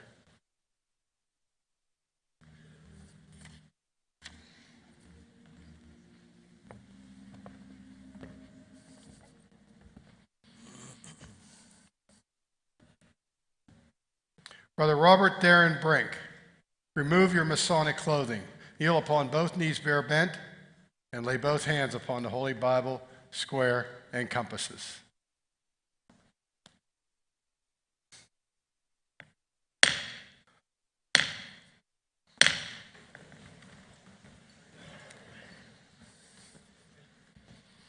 Right Worshipful Deputy Grand Master, installed Brother Robert Darren Brink.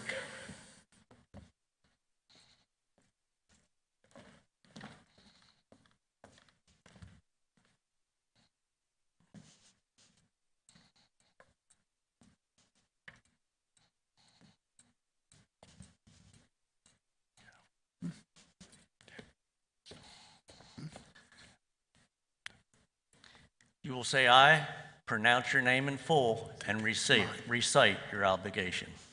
I, Robert Darren Brink, of my own free will and accord, in the presence of Almighty God and this right worshipful Grand Lodge, do hereby, herein, and hereon, most solemnly, sincerely, and truly, promise, declare, and swear that I will serve as right worshipful Deputy Grand Master of the Grand Lodge of Pennsylvania for the present Masonic year and until my successor is duly installed, beginning this day.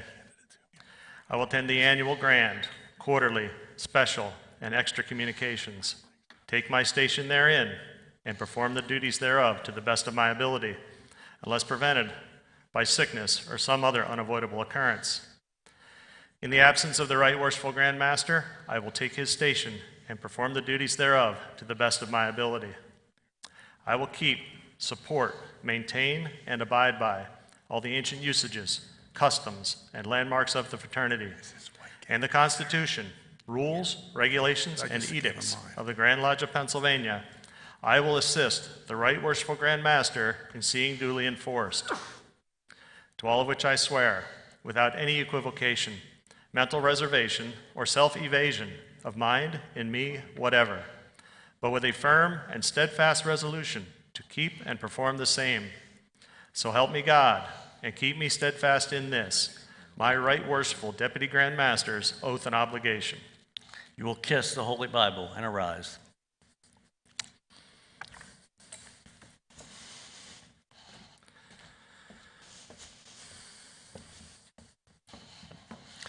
I invest you with the collar, to which is pendant the jewel of your office.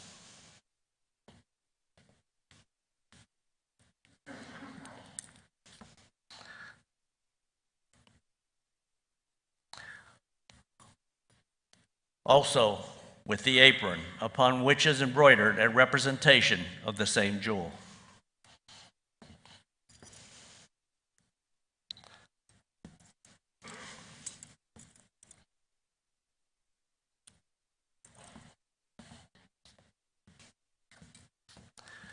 I present you with a copy of the Hyman Reason, the Constitution of the Grand Lodge of Pennsylvania, which you have sworn to see duly enforced. I will now conduct you to your station.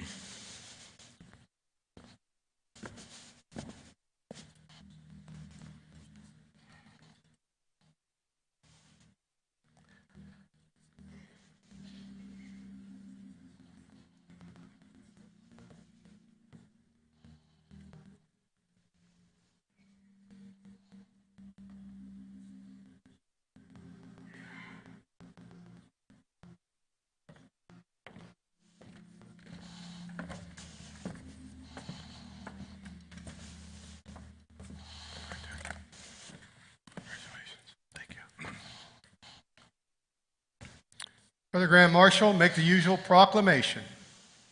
Brethren, take notice that Brother Robert Darren Brink, having been duly elected and installed Right Worshipful Deputy Grand Master of the most ancient and honorable fraternity of free and accepted Masons in Pennsylvania and Masonic jurisdiction thereunto belonging, is hereby proclaimed as such.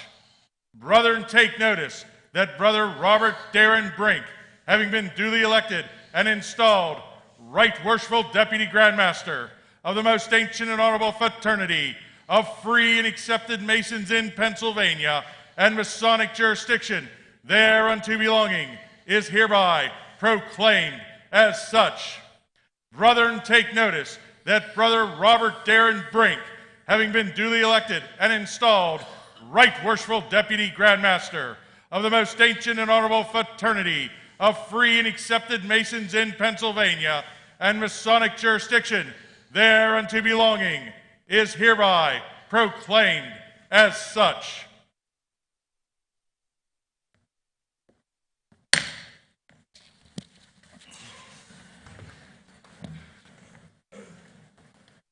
Brother Larry Arthur Durr, you have been elected Right Worshipful Grand Master to serve this Grand Lodge for the present Masonic year and until your successor is duly installed, beginning this day.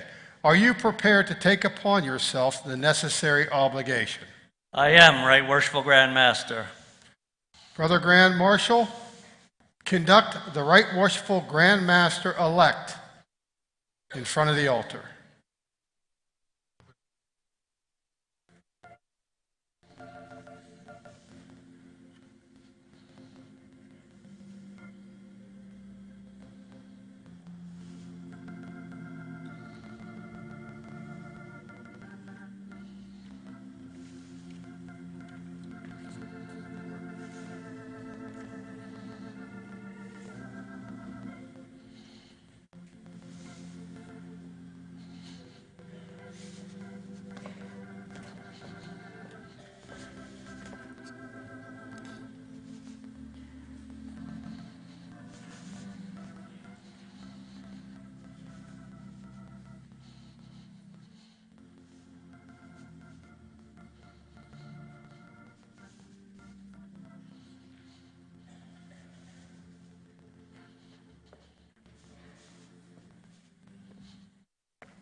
Brother Larry Arthur Durr, remove your Masonic clothing, kneel upon both knees, and lay both hands upon the Holy Bible, square, and compasses.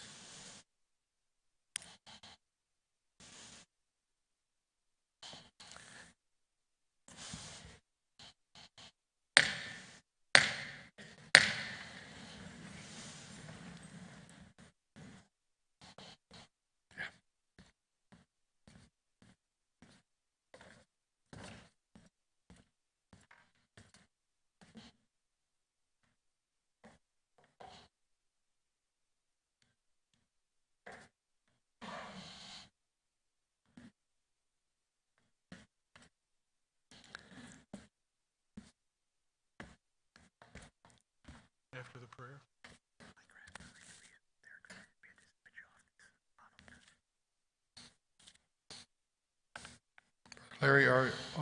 Larry Arthur Durr, recite your obligation.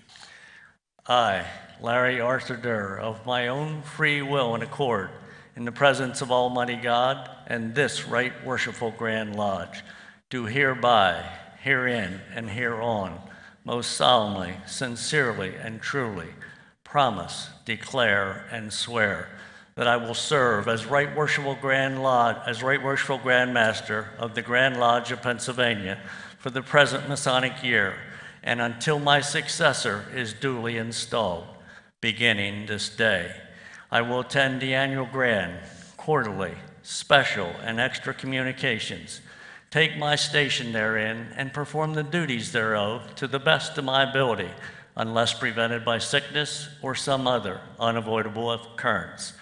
I will keep, support, maintain, and abide by all the ancient usages, customs, and landmarks of the fraternity, the Constitution, rules, regulations, and edicts I will see duly enforced, to all which I swear, without any equivocation, mental reservation, or self-evasion of mind in me whatever, but with a firm and steadfast resolution to keep and perform the same. So help me God, and keep me steadfast in this, my Right Worshipful Grand Master's oath and obligation. You will kiss the Holy Bible and arise.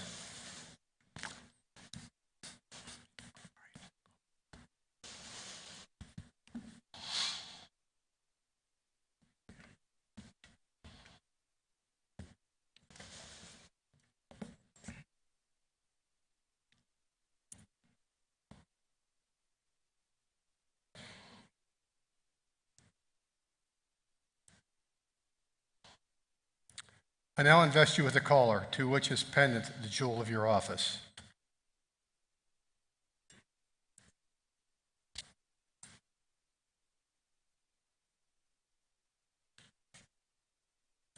Also with the apron, upon which is pendant upon which is embroidered a representation of the same jewel.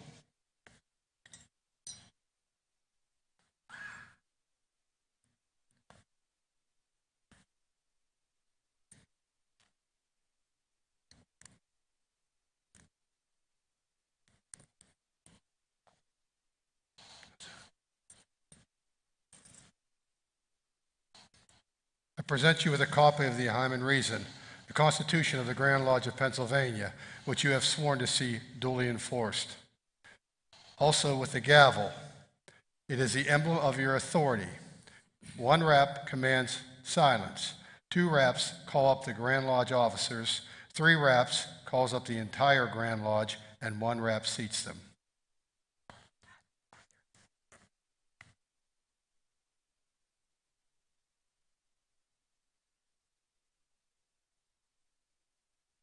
I now invest you with your hat, which you, as Right Worshipful Grand Master, will wear during all sessions of the Grand Lodge, except during prayer, the administering of an obligation, or other occasions requiring its removal. I think I take this off.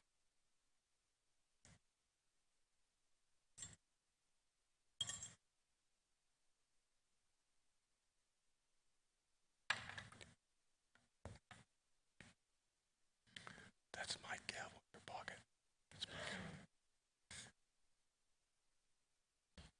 I will now conduct you to your station.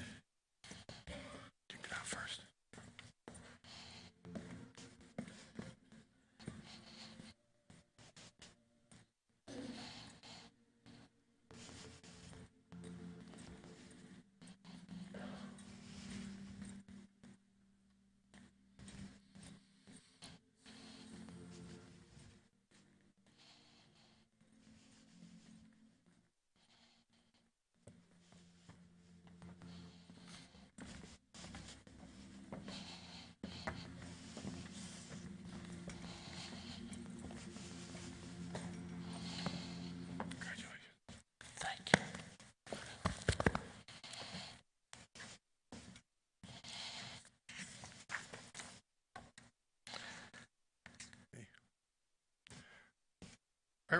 Brother Grand Marshal, make the usual proclamation. Brethren, take notice that Brother Larry Arthur Durr, having been duly elected and installed Right Worshipful Grand Master of the most ancient and honorable fraternity of free and accepted Masons in Pennsylvania and Masonic jurisdiction thereunto belonging, is hereby proclaimed as such.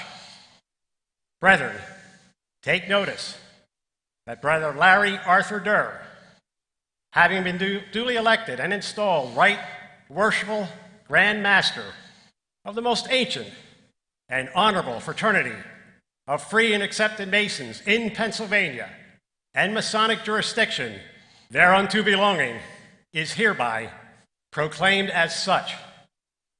Brethren, take notice that Brother Larry Arthur Durr, having been duly elected and installed Right Worshipful Grand Master of the most ancient and honorable fraternity of free and accepted Masons in Pennsylvania and Masonic jurisdiction thereunto belonging, is hereby proclaimed as such.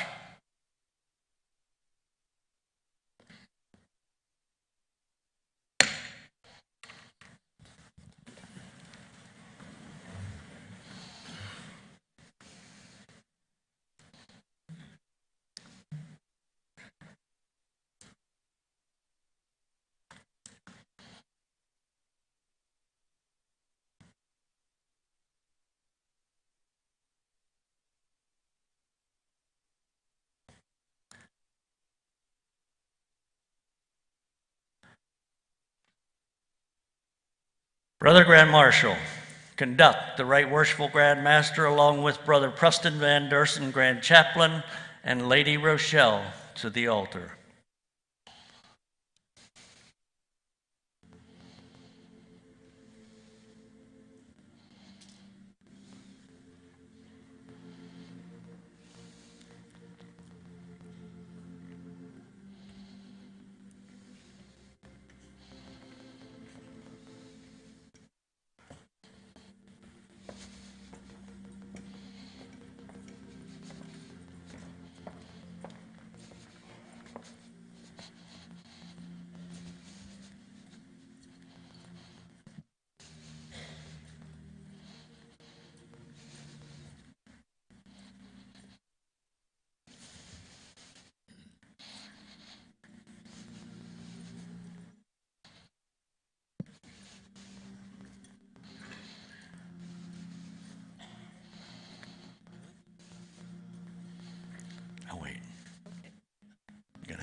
Omnipotent God, look down now with favor upon these your willing servants, the Right Worshipful Grand Master Larry Arthur Durr, and his loving and faithful wife, Rochelle.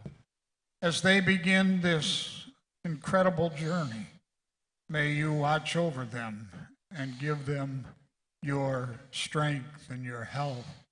May they know the love that surrounds them here this day, as all of those who have gathered have come to support them. And may they realize that there are those who pray for them and care for them, even who are not here and who they do not know. Be with Justin and their family as they walk this incredible journey with them. And in those times when there is a sense of overwhelmingness, may they realize that there are those who offer their support and care. And as we say farewell to Brother Jeffrey and to his lady, may we say thank you to them for all they have given us and for the leadership of all Grand Masters and for their staff. We pray that you would watch over now as this Grand Master and Lady Rochelle lead them. May they take the vows they have made this day at this altar seriously. May they be given wisdom and strength. May you watch over our fraternity now, and may we put them in your care. May the light of your love shine upon them, that their light might shine brightly before others and for the world to see, for this Grand Lodge of Pennsylvania. We ask now your special blessing upon them and upon our fraternity. This we pray as we put them in your care. Amen. So mote it be. Thank you. Brother Christie. Our Father,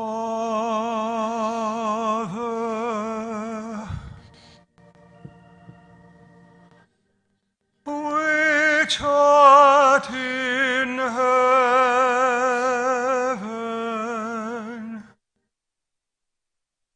hallowed be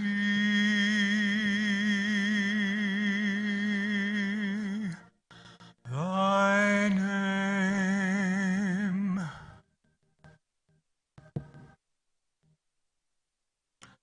Thy kingdom come,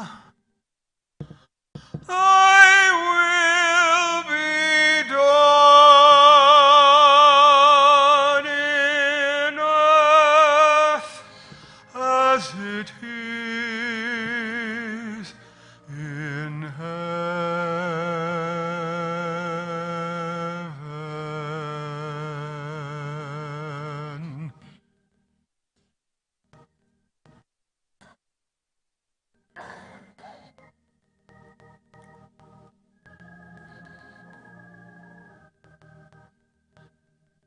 Give us this day our daily bread, and forgive us our debts as we forgive our debtors.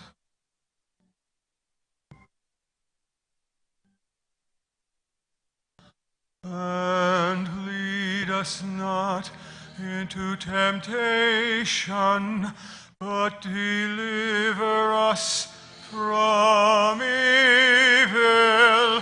For thine is the kingdom and the power and the glory forever.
Brother Grand Marshal, present Lady Sharon to the east so she may present Right Worshipful Past Grand Master Jeffrey M. Wondering with his Past Grand Master's jewel, apron, and lapel pin.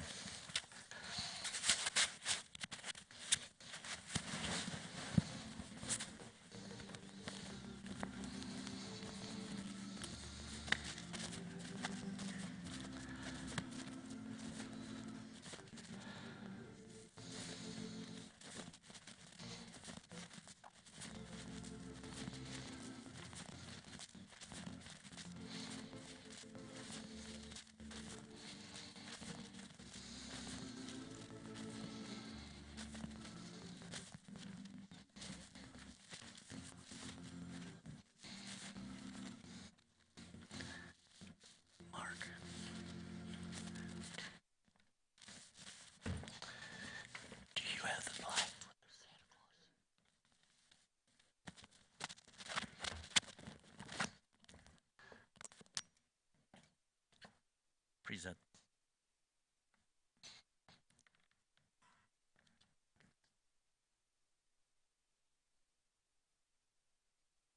Doesn't that look snazzy?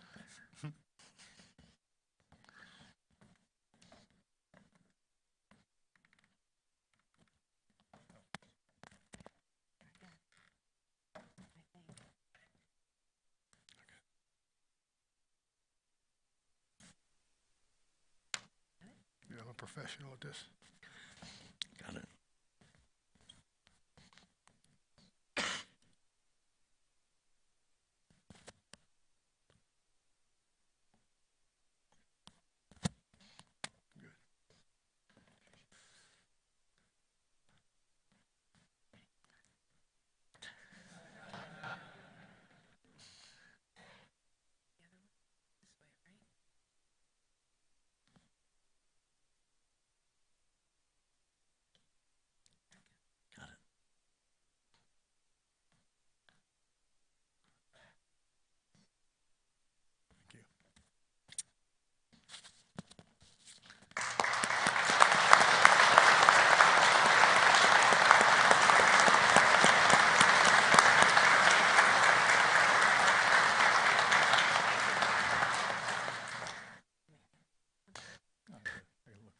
Right Worshipful Past Grand Master Jeffrey Wonderling, gives me a great deal of pleasure to present you with your commission as having served as the Right Worshipful Grand Master of the Grand Lodge of Pennsylvania these past 2 years. Congratulations. Thank you very much. Thank you.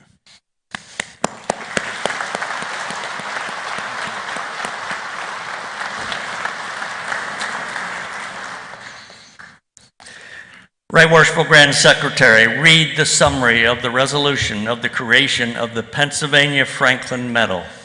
Right Worshipful Grand Master, at the March 7th, 1979 quarterly communication and under the direction of Right Worshipful Grand Master Brother Walter P. Wells, the Grand Lodge of Pennsylvania adopted a resolution for the creation of the Pennsylvania Franklin Medal to honor Brother Benjamin Franklin, who served as Grand Lodge as Right Worshipful Grand Master in 1734 and 1749.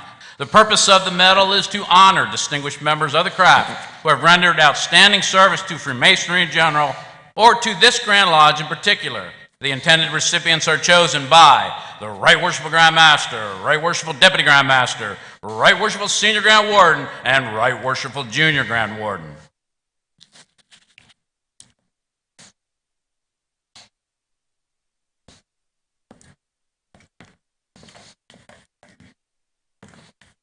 Right Worshipful Past.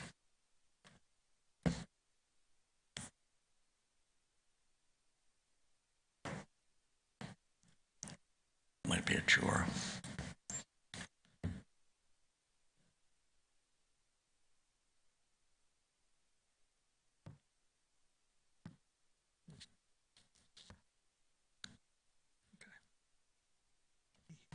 Thank you very much. Congratulations.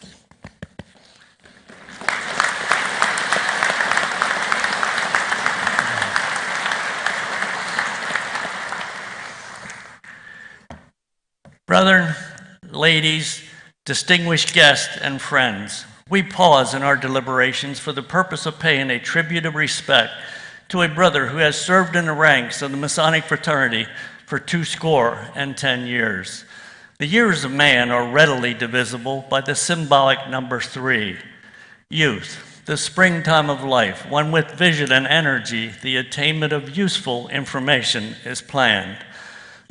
Manhood, bringing to fruition the vision of youth by performing our duties to God, our country, our neighbor, and ourselves. Maturity, a time of relaxation, contemplation, and retrospection, a period of time that from experience of the past we're able to give counsel, guidance, and advice for every good and laudable service for the perpetuity of Freemasonry. It is this phase of life, maturity, we are directing your attention at this time. The Right Worshipful Grand Lodge of Pennsylvania has seen fit to prepare and bestow upon them an emblem of gold. We are blessed to have the Right Worshipful Past Grand Master Jeffrey Wonderling here to present that award. Brother Grand Secretary, read the name and Masonic record of the brother we are honoring at this time. As his name is read, would the Grand Marshal escort him to the altar? Brother Larry Arthur Durr, Right Worshipful Grand Master, was initiated into Freemasonry on November the 12th, 1973 into Cassiffia Lodge number 551. He was passed to the degree of a fellow craft mason on December the 10th, 1973, and raised to the sublime degree of a master mason January the 11th, 1974.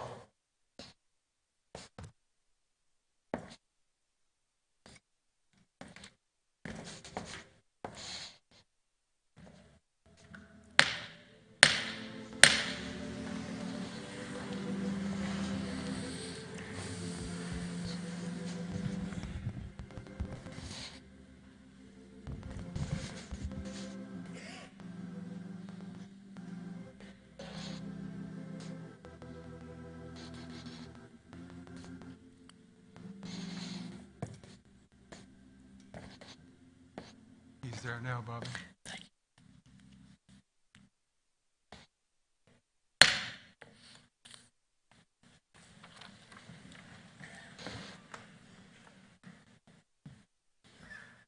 Right Worshipful Grand Master, Brother Larry Arthur Durr. 50 years ago, you stood as you do now before the altar of Freemasonry, where you obligated yourself to be a true and faithful brother of the craft, to observe with diligence your duties to God, your country, your neighbor, and yourself. For 50 years, you have labored to spread Masonic light and knowledge, and have reached this maturity that is especially recognized by the Right Worshipful Grand Lodge of Pennsylvania. Before engaging further, let us invoke a divine blessing upon this, our present undertaking.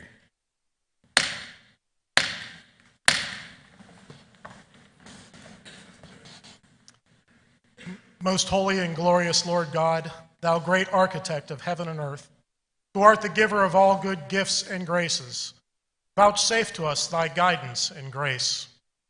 Look down with favor upon this, our brother, who has been endued with the spirit of masonry during the length of days. Give him grace to continue this service in health, strength, and abiding faith. May the light of thy countenance shine upon him, that he may dwell in thy love all the days of his life. This we ask to the glory and honor of thy name, world without end. Amen. So let it be. Pass this back. Brother Grand Marshal, conduct the Right Worshipful Grand Master to the east.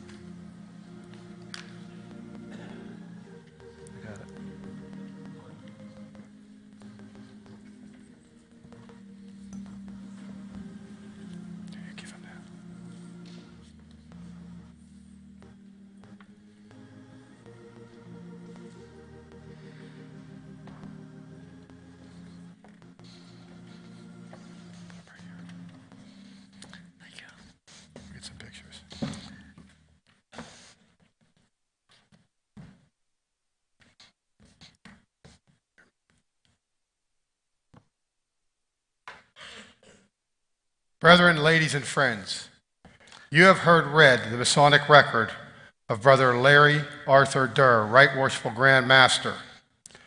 He has attained the 50th milestone of his pilgrimage in symbolic masonry. Grand Master, in recognition of your 50 years in the Masonic fraternity, the Right Worshipful Grand Lodge of Pennsylvania prepares and bestows upon you a medal of an emblem of gold.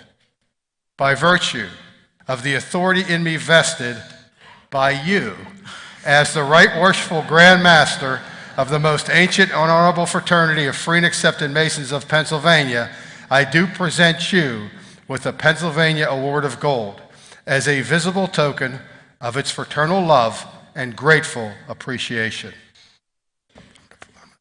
I'm going to poke a hole in it because I want people to see it.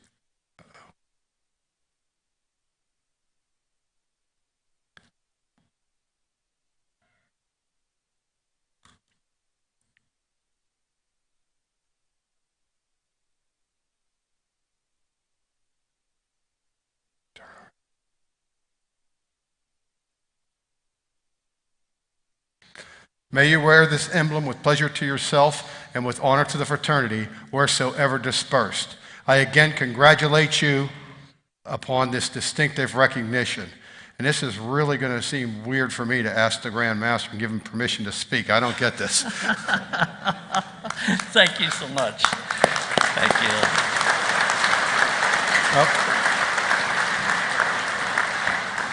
We also have your card, gold card, to signify you as a 50-year member, and also a presentation of the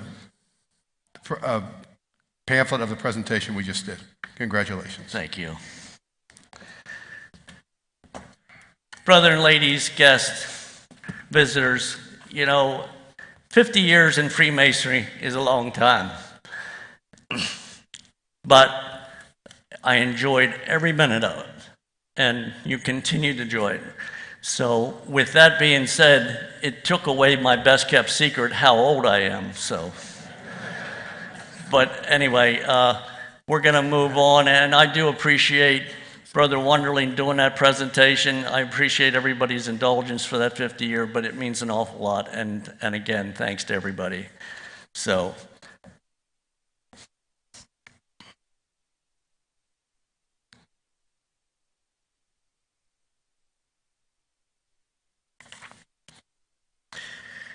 My appointments for the following positions for the year 2024 are as follows. With the new District Deputy Grand Masters, please stand and be recognized as your name is read, and continue to stand until all the names have been read by the Grand Secretary.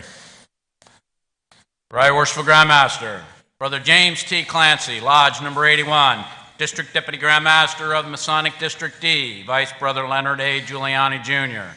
Brother Stephen L. Kissling, Jr., Lodge number 486, District Deputy Grand Master of the 2nd Masonic District, Vice Brother Henry J. Fedorovich. Brother Michael D. Pavalko, Lodge number 307, District Deputy Grand Master of the 7th Masonic District, Vice Brother Michael L. Bell. Brother Jason A. Wilkinson, Lodge number 220, District Deputy Grand Master of the 20th Masonic District, Vice Brother Lawrence J. Bellato. Brother James S. Roberts, Lodge number 225, District Deputy Grand Master of the 30th Masonic District, Vice Brother Joshua S. Freeman. Brother J. Blair McGill, Lodge number 651, District Deputy Grand Master of the 31st Masonic District, Vice Brother Larry D. Horath. Brother Eric T. Beagle, Lodge number 349, District Deputy Grand Master of the 35th Masonic District, Vice Brother Franklin E. Hort Sr. Brother David G. McClellan, Lodge number 674, District Deputy Grand Master of the 37th Masonic District, Vice Brother William T. Johnston. Brother Robert J. Kroll, Jr., Lodge number 451, District Deputy Grand Master of the 42nd Masonic District, Vice Brother Darren D. Katz. Brother Alan E. Elliott, Lodge number 370, District Deputy Grand Master of the 46th Masonic District, Vice Brother Lynn Baker, Jr.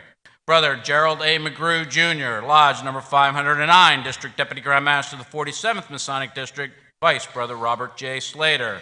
Brother John K. Moon, Lodge number 575, District Deputy Grand Master of the 53rd Masonic District, Vice Brother Richard A. Yeager. Brother Scott W. Cavale, Lodge number 573, District Deputy Grand Master of the 55th Masonic District, Vice Brother D. Todd Ballinger. And if you would.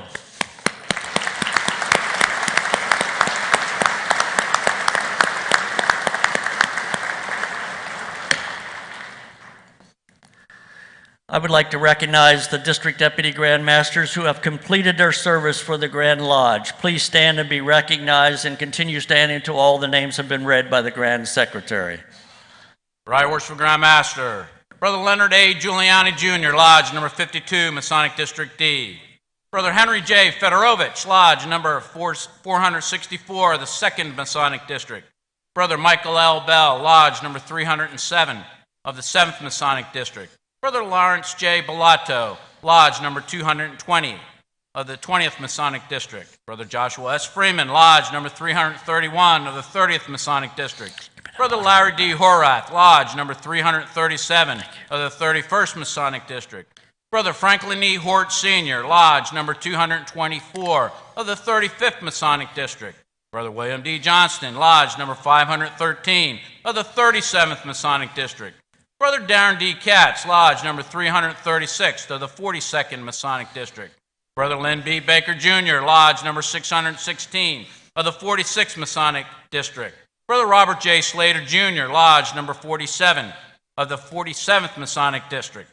Brother Richard A. Yeager, Lodge number 389 of the 53rd Masonic District. And Brother D. Todd Ballinger, Lodge number 231 of the 55th Masonic District.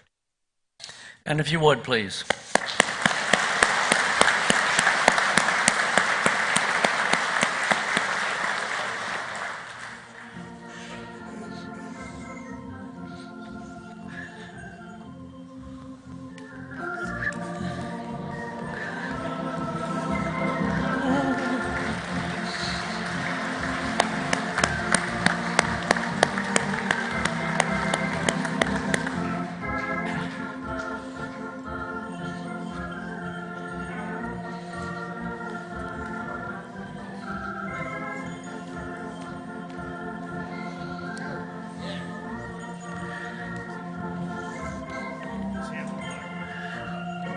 Why, Santa, what a pleasant Merry Christmas. surprise. Congratulations. Thank you so Congratulations, much my for friend. joining us. So you've had a busy last couple weeks, right? I have had a very busy last couple of weeks. And your elves have been helping you, and But I hung out in the Pennsylvania area because I knew this party was happening.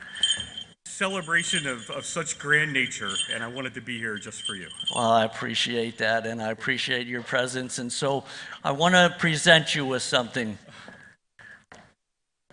As we talked, this is a warrant of Constitution, Wisdom, Strength, Fraternity. Be it known that Marnus Lambert Dutch Schremp Jr., a member of Chandler Lodge number 227, has done much to advance Masonic values, virtues, and fellowship as a result of his lengthy history of charity, goodwill, love for others, and whereas the origin of Masonic fellowship can be traced throughout the ages at the attitude and actions of men of Brother Schremp's character, and whereas Brother Schremp's history of contributions and benevolence throughout the community, including his efforts with the formulation of the Operation 9 Reindeer, together with his personable style and acceptance of others, has made for an atmosphere of enjoyable friendship whereas he goes now. Therefore, be it known, Brother Schremp is now formally empowered to create the formation of a Masonic club,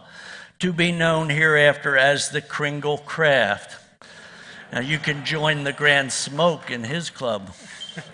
And it is recognized as the warrant president and is authorized to accept new members as defined by mission statement and bylaws. Witnessed our hands and seals of said Grand Lodge of Philadelphia, Pennsylvania, on this 27th day of December, AD 2023, AL 6023. Congratulations. Thank you so much. Best of luck, and thank you for joining us today. Thank you. And I have something for you. Oh, well, thank you. So at the North Pole, we have challenge coins. They're blessed with the manna of St. Nicholas. which comes out of the crypt of the tomb of St. Nicholas. And this coin is the official North Pole coin with St. Nicholas on it, and that's just for you. Thank you so much. Merry Christmas. Thank you.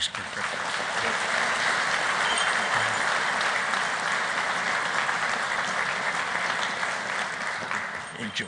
Thanks. Thank you.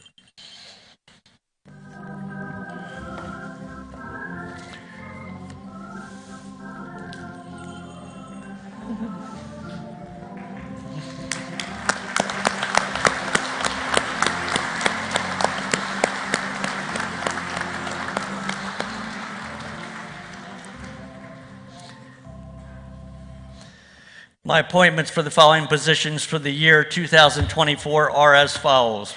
Please take your places as your name is announced by the Grand Secretary. Right Worshipful Grand Master. Brother Rick S. Freeman, Lodge, number 368, Senior Grand Deacon. Brother B. Tyler Moyer, Lodge, number 666, Junior Grand Deacon. Brother Terry W. Grindstaff, Lodge, number 551, Grand Steward. Brother Howard L. Shepard, Lodge, number 551, Grand Steward. Brother John A. Fair, Lodge, number 521, Grand Marshal.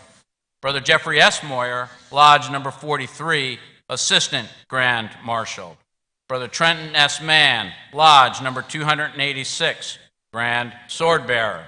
Brother Lynn C. Grimm, Lodge, number 551, Grand Pursuant. Brother Brian K. Fritz, Lodge, number 284, Grand Tyler. Brother Edward J. Stum, the Grand Smoke, Lodge, number 389, Assistant Grand Tyler.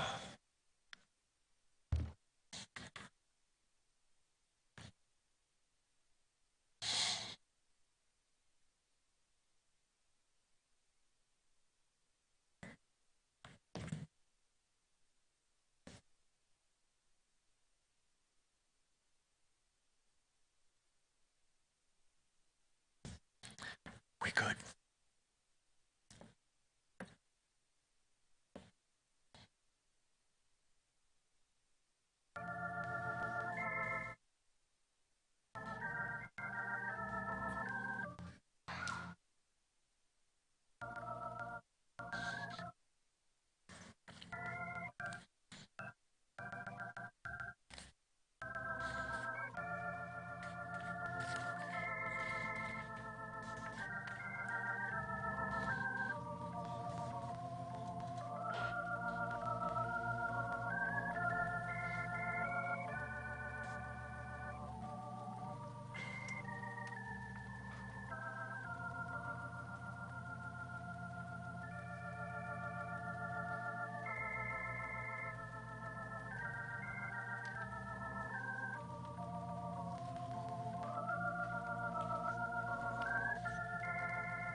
My regional appointments are as follows. Please stand and be recognized as your name is announced by the Grand Secretary. Right Worshipful Grand Master, Brother Eric S. Berger, Past Master Ritualistic Instructor, Region number 3. Brother William E. Kimmel, Past Master Ritualistic Instructor, Region 6 East. And Brother James B. Taylor Sr., Past Master Regional Educator, Region 5. And if you would, please.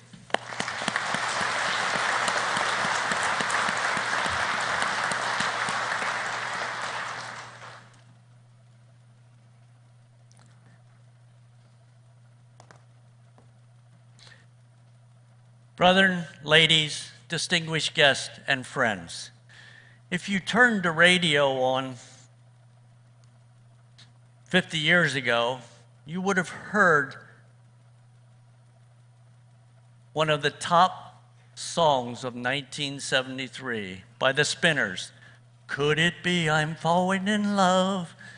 And it turns out I was falling in love.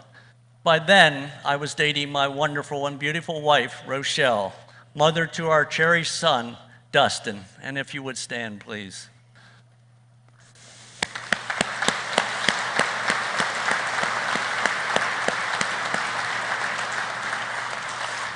We've been blessed for 46 years of marriage. Anyone who has met her knows what a bright light she is in my life and the lives of many others. We met on a hayride at Northwest Missouri State University in a season of life when young men and women make decisions with lifelong implications. Another person I met there was my roommate's boss, an insurance broker, and someone I respected. He was a Mason, and he sparked my interest in the fraternity. I promised him I would become a member when the time was right. Now, my father, Lloyd Durr, was a Mason too, and I remember him putting on his suit to go to meetings. Back in those days, no one talked about Freemasonry, so it was a mystery as to why he was dressing for those evening meetings. Thankfully, that is no longer the case. When I returned home to Pennsylvania after college 50 years ago, I kept my promise to that insurance broker from the Show Me State and stood at the altar of Freemasonry with my father at my side. Today, I again stood at the altar of Freemasonry and obligated myself to serve as your 125th Right Worshipful Grand Master of Pennsylvania. I stand before you humbled and honored to accept the position of Right Worshipful Grand Master. This esteemed role carries a rich legacy of tradition, wisdom, and service to the Masonic fraternity. I extend my heartfelt gratitude to all those who have placed their trust in me and have bestowed upon me this tremendous responsibility. I would like to express my deepest appreciation to my predecessors, whose unwavering dedication and leadership have paved the way for the progress we enjoy today. Their commitment to the principles of Freemasonry has left an indelible mark on our institution, and I am committed to upholding and building upon their legacy. To the Brethren of Pennsylvania, I am truly grateful for your support and confidence. It is your commitment to our shared values and principles that makes our fraternity strong. Together, we will continue to foster an environment of brotherhood, unity, and enlightenment. I look forward to working alongside each one of you as we strive to strengthen our lodges and promote the noble ideals that Freemasonry represents. As Masons, we need to reach out to loved ones, our brethren, our friends, and our neighbors. Never assume they don't need you. All of us have fallen in our lives and have needed that hand to get back up. Offer that hand without condition. Offer that hand to the brother that sits next to you in lodge. Offer it to the candidate who is slowly having the light of Masonry revealed to him. We will experience change moving forward. Change is never easy. Change is never easy in our fraternity, but necessary. I acknowledge the importance of embracing the future while preserving our timeless traditions. I look to ignite the light within. That is the light we all experience when we join Freemasonry. Our goals for the next 2 years will be growth, unity, and renewal. I will foster an environment that encourages innovation, adaptability, and inclusion. We will leverage technology to enhance communication, improve lodge operations, and expand our outreach to potential candidates who share our values. I am committed to strengthening our ties with the communities in which we live and work. This administration will implement a new committee called the Blue Lodge Revitalization Committee. Its sole purpose is to reinvigorate Blue Lodges to assure that no area in our districts lose the presence of a Masonic Lodge. The Blue Lodge Revitalization Committee chairman will be Brother Joseph Reuter, past master of Shrewsbury Lodge number 423. Brother Joe, if you would.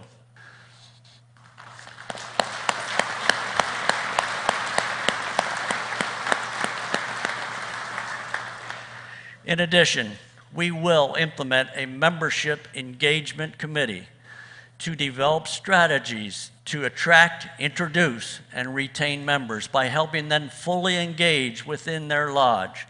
Brother Stephen Shimp, past master of St. John's Lodge number 435 and Teutonia Lodge number 367, will be the committee chairman. Brother Steve, if you would.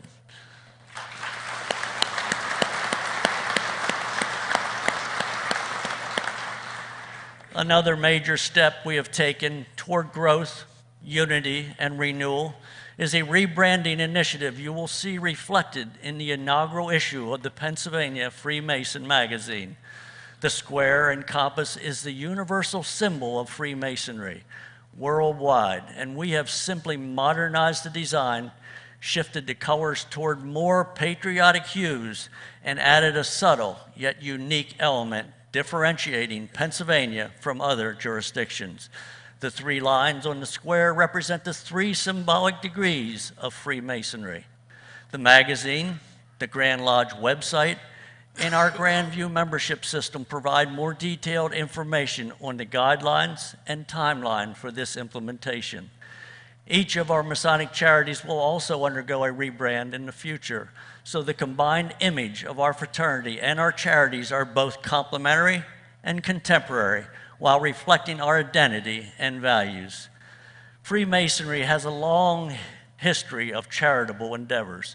Our Masonic villages, Masonic Children's Home, Masonic Youth Masonic Youth Foundation, and Masonic Library and Museum provide invaluable services to our membership and our loved ones. Over the next 2 years, my focus will be the Masonic Blood and Organ Donor Program. Donating blood and organs is a selfless act and a great way to enhance or save another's life.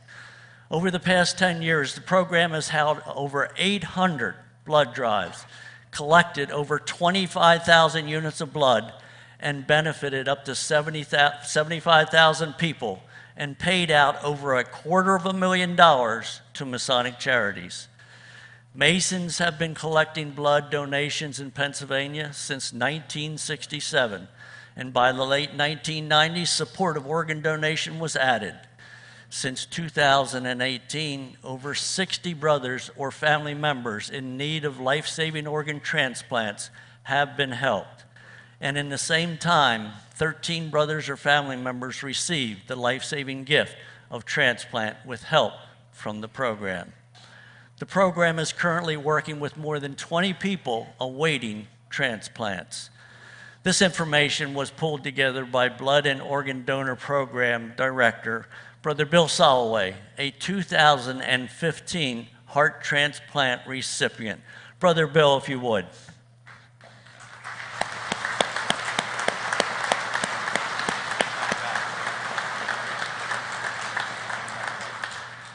We are so grateful that you are here, Bill, and you are making a difference with your second chance at life, and that is something we are all called to do. Thank you, Bill. The Masonic Blood and Organ Donor Program offers hope to the sick and comfort to the families of donors. Please join us in spreading the word about the good work it does. Education and enlightenment have always been core tenets of Freemasonry. I will prioritize the cultivation of knowledge and the exploration of our Masonic teachings, though through educational programs, mentorship, and meaningful discourse, we will deepen our understanding of the craft, enrich our lives, and inspire others to join our ranks.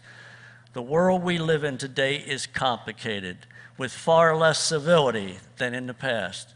We need to cultivate and nurture civility and make it an everyday practice so the world will see what we stand for and who we truly are. In closing, I extend my sincere thanks to each member of the Masonic fraternity, both within Pennsylvania and around the world. I stand here today as a humble servant of the craft, dedicated to the principles and ideals that have guided Freemasonry for centuries. I look forward to working with each of you in my coming term.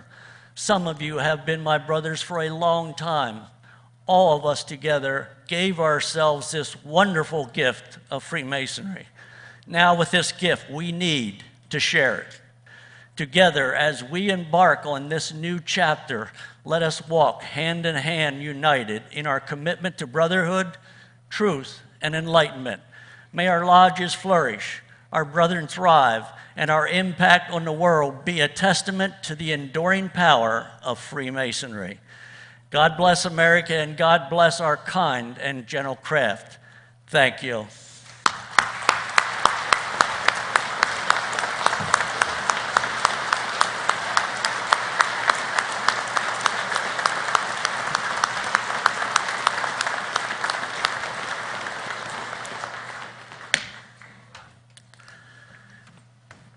Brethren, at this time, your Grand Lodge would be pleased to receive any contributions made from members, lodges, or Masonic districts.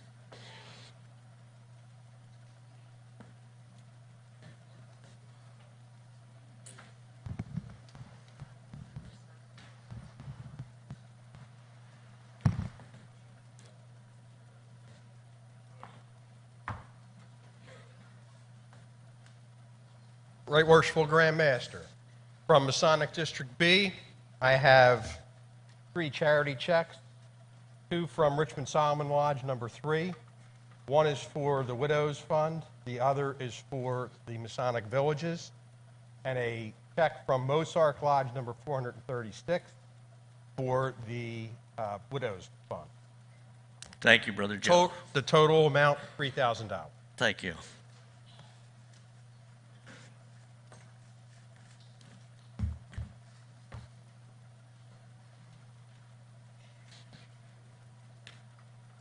Mr. Grand Master, on behalf of the 8th Masonic District cigar barbecue that we had for this past year, I'd like to provide a check of $2,680. Thank you so much.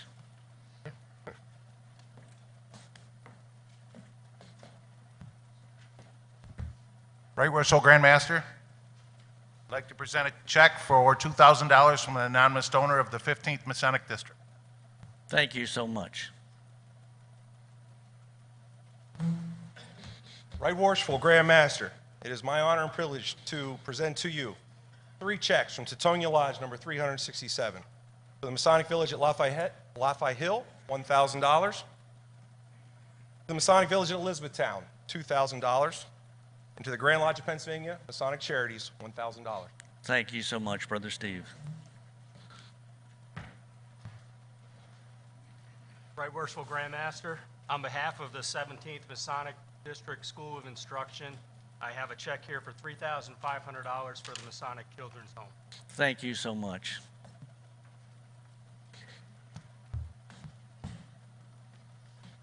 Right Worshipful Grand Master, on behalf of Kedron Lodge number 389 in West Middlesex, Pennsylvania, and part of the 53rd Masonic District, I present to you a check for the Pennsylvania Masonic Youth Foundation for $1,000. Thank you so much.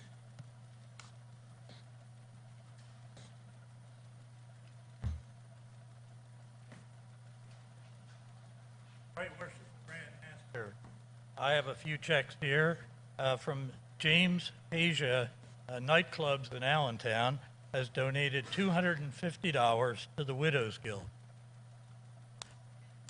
$157 from the Grand Lodge Educators to use at your discretion.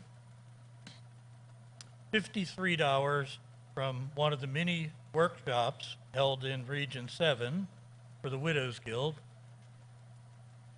From Deborah Robinson, Order of the Eastern Star, $200 to use at your discretion. From CWP Industries, $100 for the Widows Guild. From Brother Lesser for the museum and library, $1,000. From Emmaus Lodge, number 792, for the Widows Guild, $200. And that completes the donation. Brother Secretary, thank you. Thank you, Dennis.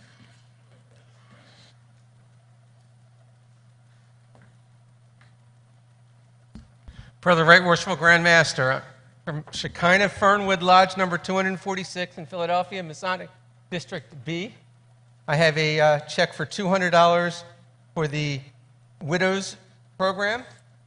I have a check for the Masonic Children's Home for $1,300. And I have a little check here from the Lodge, the Masonic Library Museum for $4,000.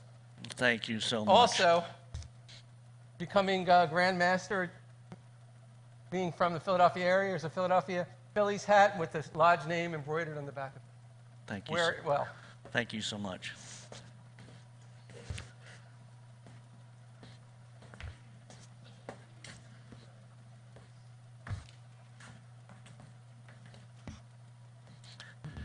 Right Worshipful Grand Master, it is my pleasure to present donations from the lodges of District C. District C. Concordia Lodge number 67. Masonic Village at Warminster, $2,500. Masonic Village at Lafayette Hill, $2,500. Masonic Library Museum, $2,500.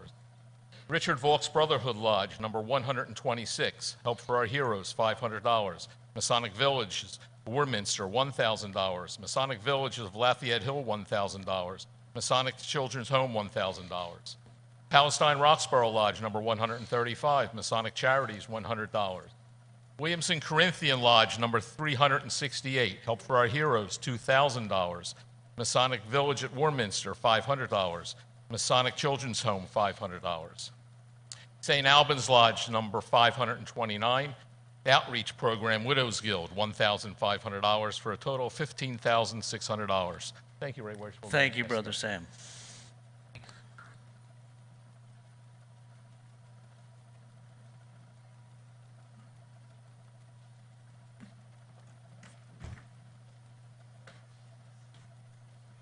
Right Worshipful Grand Master, with your permission, I would like all members who have attended our cigar events from June to this year, who have smoked a cigar, bought a shirt, bought a hat, who put money in the donation jar, would you please stand up? Right Worshipful Grand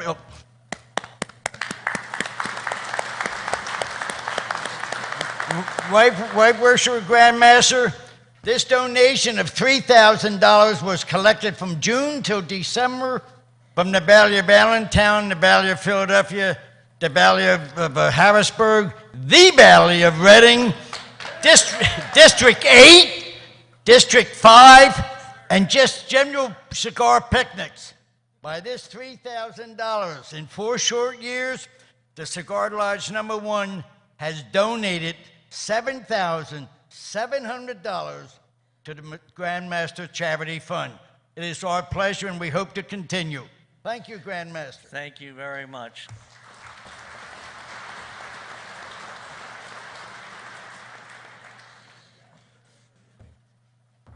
On behalf of a few different organizations, people. First of all, the Grand Secretary, he said, are we giving real money today?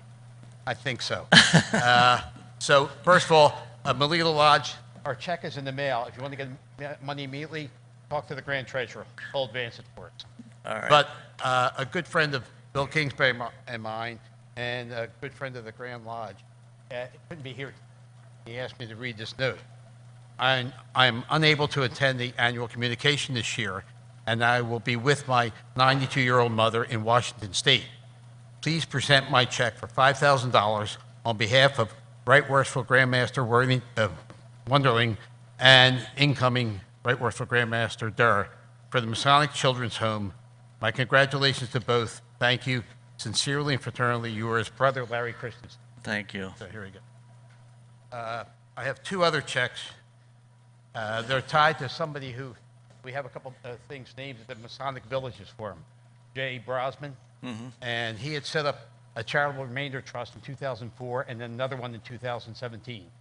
And now we have the checks. The first one, they're to be the income is to be used for to keep up, maintain the Brosman pool and the Brosman building. The first one is for $600,000. That's from the 2004 trust.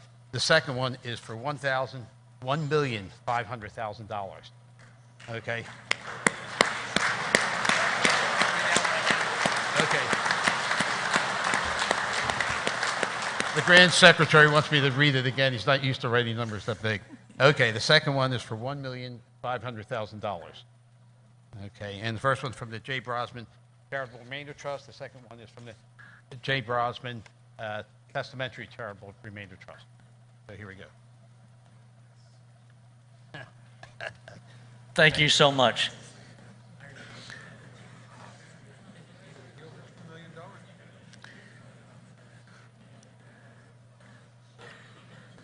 Brother Grand Treasurer, do you have a report at this time?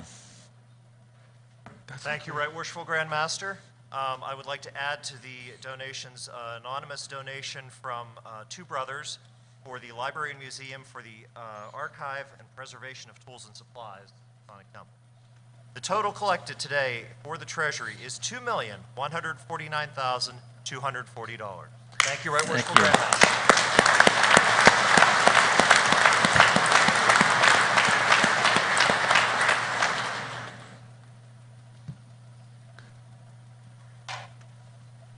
Ready for us, Grand Master? I am. Sorry, okay. Ray.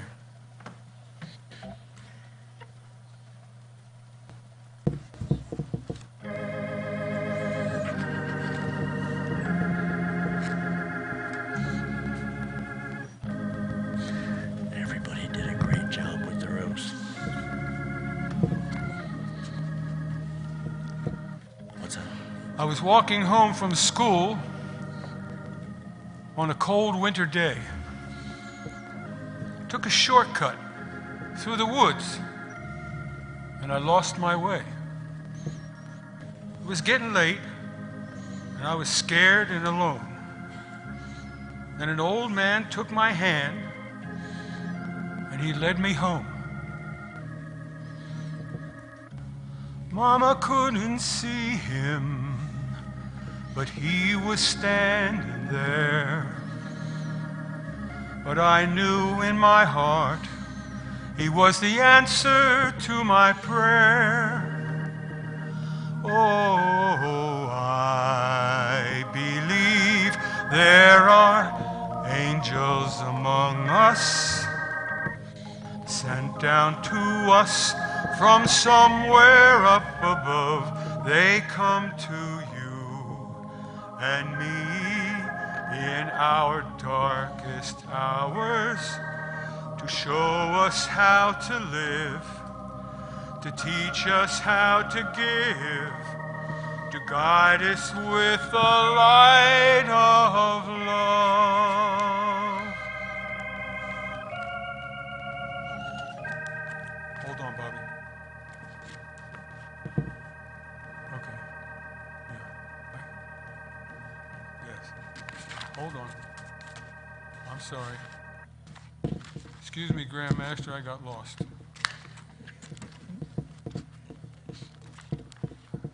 I got you.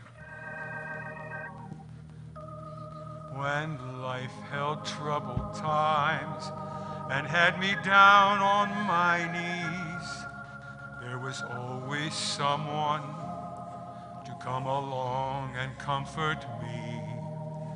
A kind word from a stranger to lend a helping hand, a phone call from a friend just to say I understand. But ain't it kind of funny at the dark end of the road that someone lights the way with just a single ray of hope? Oh, I there are angels among us, sent down to us from somewhere up above.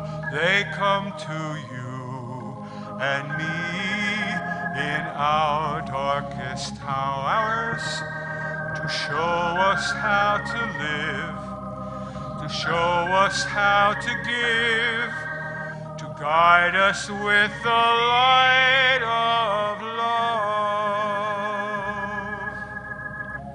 They wear too many faces, show up in strangest places to guide us with their mercy in our time of need. Oh, I believe there are angels among us, sent down to us from somewhere up above. They come to you and me in our darkest hours to show us how to live, to show us how to give, to guide us with the light of love, to guide us with the light of love.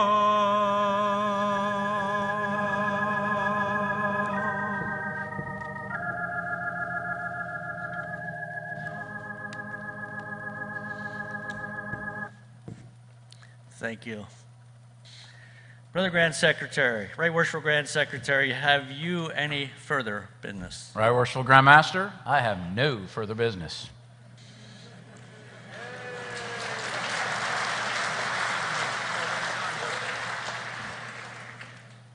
Brother Ronald P. Ferrero, Most Worshipful Grand Master of the Grand Lodge of Delaware, would you respond for the distinguished guests?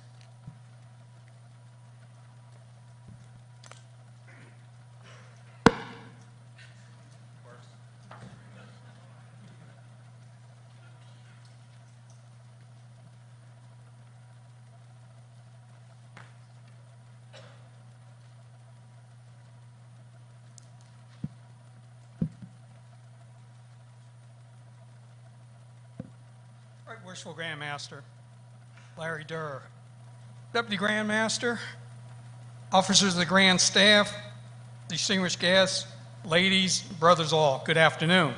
Good afternoon. First thing I want to thank you for, according to the Right Worshipful Grand Secretary, I got an hour and a half. I appreciate the time slot. Thank you very much. But I do seriously have to offer my apologies in advance, because I know during our travels the next year, I will call you Most Worshipful Grand Master, because that's what we call ours in our jurisdiction. So please accept my apology now. Right Worshipful, sir. Accepted. Okay. It is a great honor to represent the great brethren that are here today wearing all this gold and purple.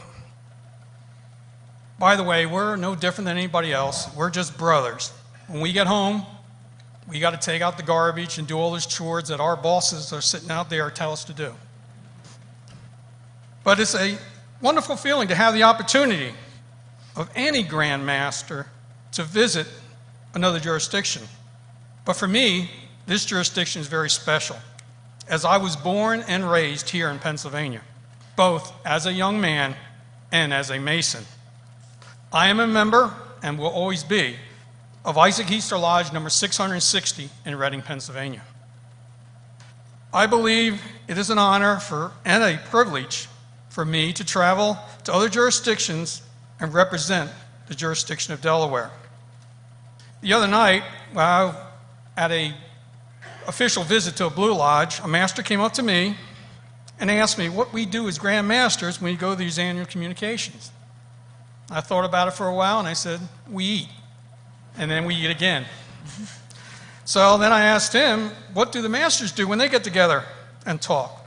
His response was they talk about membership retention, education, bringing the brothers back to the lodge, and leadership.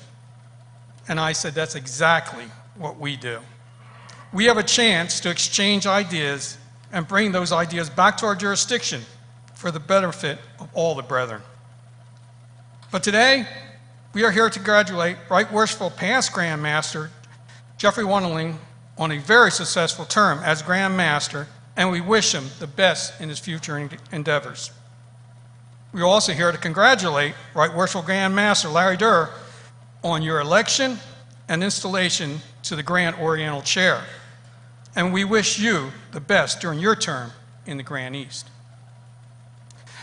You and your Grand staff have been most courteous and generous during our visit. Our ladies are most grateful for all the hospitality and generous love and affection shown. So on behalf of all of us and our ladies, we thank you and wish God's blessing on you and your family and upon the Grand Lodge of Pennsylvania. So mote it be. Thank you.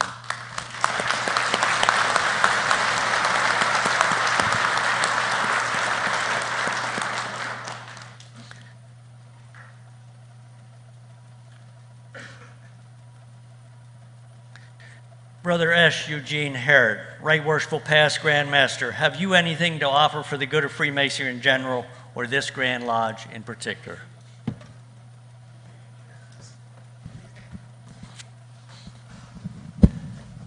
Thank you, Right Worshipful Grand Master. And on behalf of the past Grand Masters, first of all, I want to congratulate Brother Wunderling. You did a wonderful job, and we appreciated your efforts. But most importantly today, it is your day, Right Worshipful Grand Master. And we want to congratulate you on being installed the 125th Grand Master of in Pennsylvania. We recognize the enthusiasm with which you come to this position. We all had that enthusiasm. We recognize the challenges that you will face. We all had those challenges. And we recognize the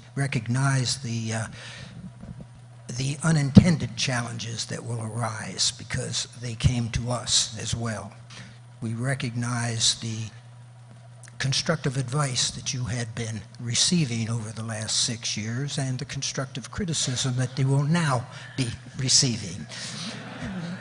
But we also recognize that you'll do a good job, and we look forward to seeing you in that position and seeing you do the things that are needed to continue to make this fraternity strong. The brothers of this jurisdiction look now to you for leadership. They look to you to give them the continued renewal of Masonic values. They look to you to let them continue to enjoy the fellowship that we all enjoy. And they look to you for everything that this fraternity, all of its opportunities, have given to us. We wish you well in the next 2 years. Thank you, Grand Master. Thank you very much.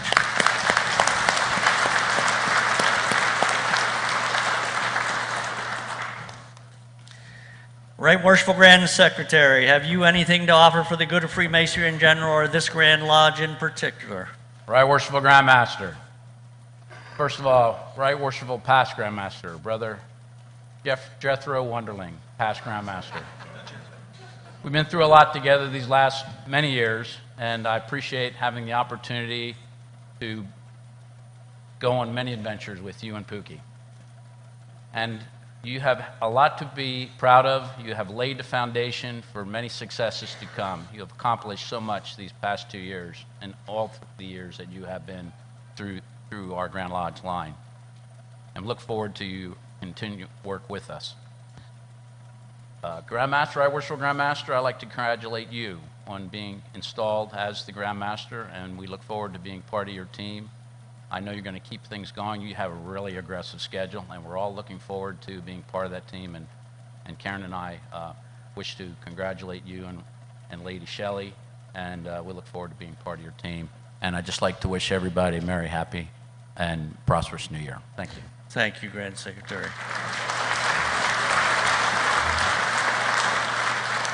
Right Worshipful Grand Treasurer, do you have anything to offer? Thank you, Right Worshipful Grand Master.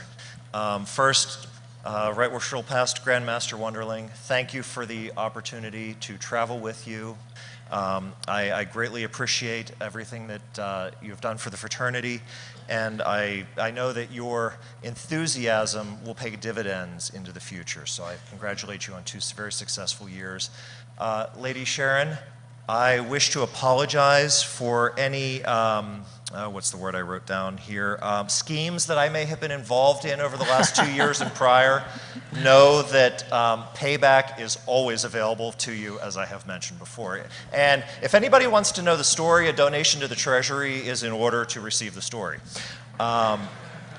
Brother Larry, I congratulate you on your rising to the position of Grand Master. I congratulate you and Lady Shelley. I look forward to working with you and making sure that your programs are implemented in successful ways, and I thank you for the opportunity to serve you and the brethren. Thank you very much. Thank you very much.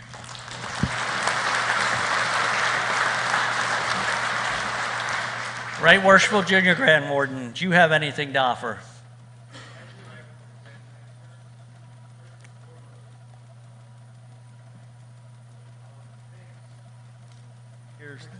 All the traveling and meetings that she doesn't know, but is going to go with me. And I would really like to thank my son Dustin and my grandson Rex for being here, and all the rest of my family and friends, Grandmaster. I am blessed. I want to thank you for putting me on this path, and all the RWs for allowing me to be brought in quickly. Brother Wonderling, thank you very much, Grandmaster, for letting them bring me in and get me up to speed a little bit faster. I greatly appreciate it. And again, Grandmaster, thank you very much. And Lady Rochelle, thank you too. Thank you.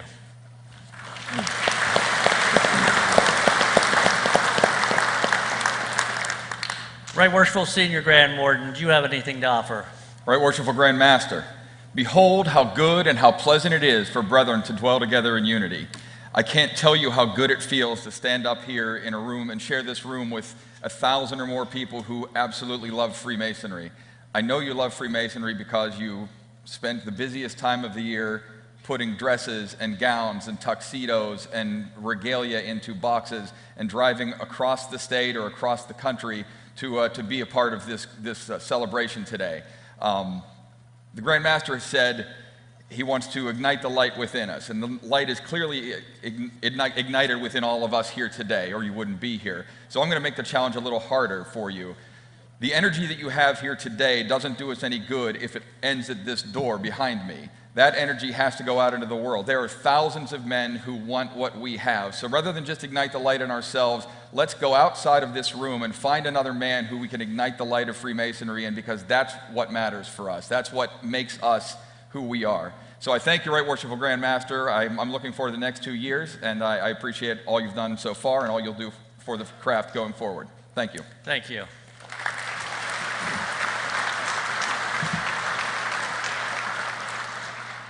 Right Worshipful Deputy Grand Master, do you have anything to offer? Right Worshipful Grand Master, first I'd like to thank the past Grand Masters for their continued support, most especially Brother Tom Gammon for giving me the opportunity to serve in this line at the beginning. Brother Wonderling, it's been a pleasure.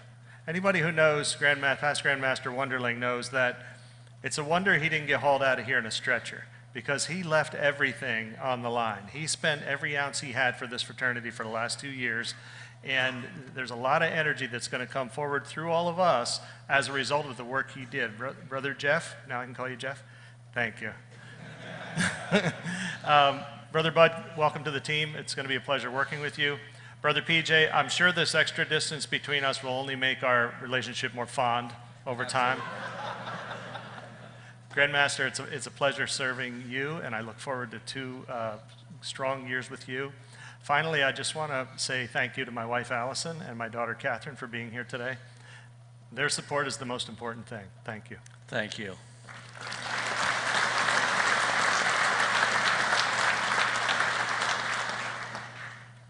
I'd like to thank all the Right Worshipfuls for serving and working together as a team, because it is a team. It can't be a one-man show.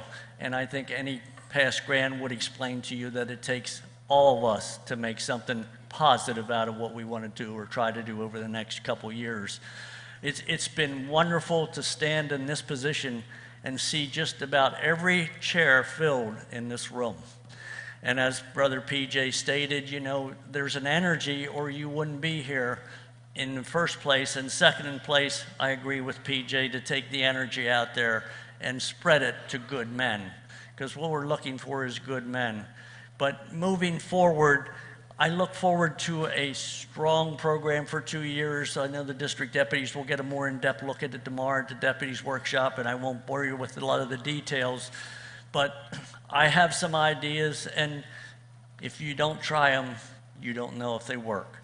So we will try them, and we will try to work it that it does have a positive impact. Along with the MAC program, we're going to continue yet, and we're going to continue to work with what we need to do to make good men better.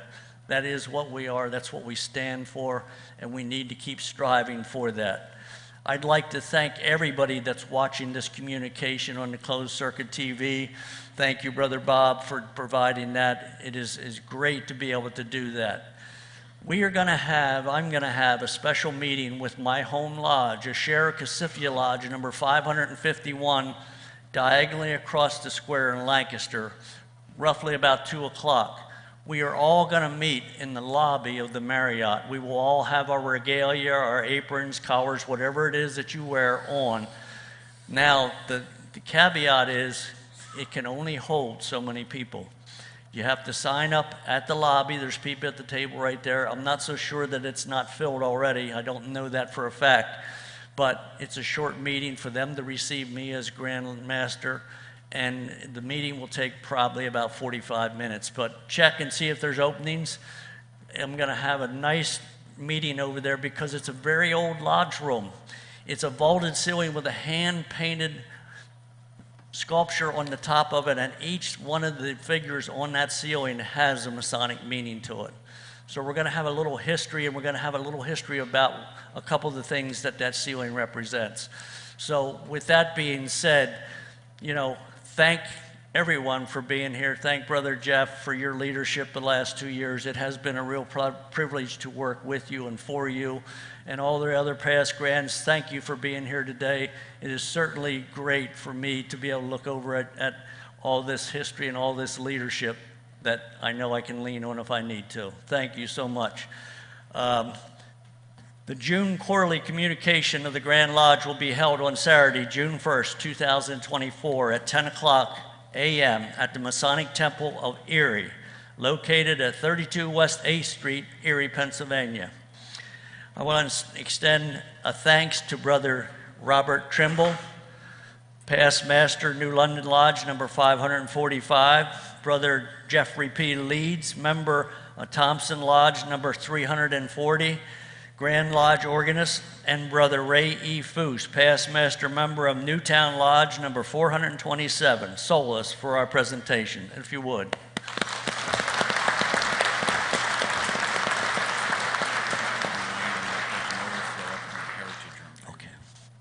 One other note, there is an overflow room for that special meeting I'm going to have because we're going to have closed circuit TV. So check in the lobby where that overflow room is. You can witness it. You don't need an apron to be in that overflow room.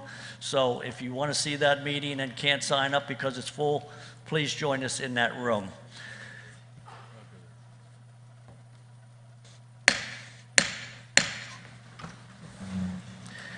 Brother David A. Eichelberger, Grand Chaplain, give the closing prayer. May the blessing of heaven rest upon us and upon all regular Freemasons. May we practice out of the right worshipful Grand Lodge those principles of religion and morality that are taught within it. And may every moral and social virtue cement us in the bonds of peace and fraternal love, and procure thy gracious favor, O blessed Lord God, who livest and reignest in indescribable glory and happiness forever and ever. Amen. So mote it be.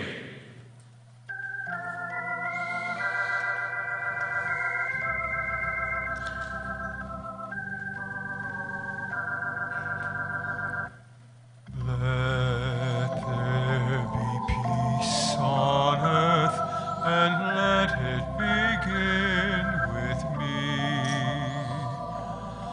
Let there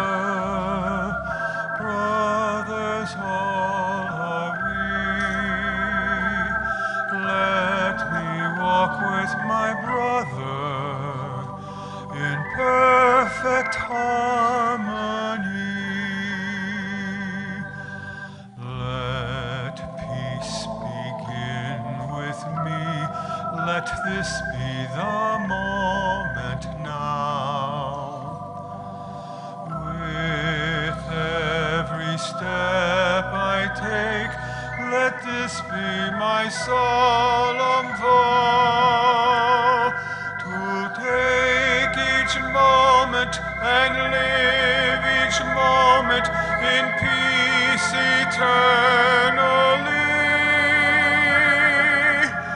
Let there be peace on earth, and let it begin with me.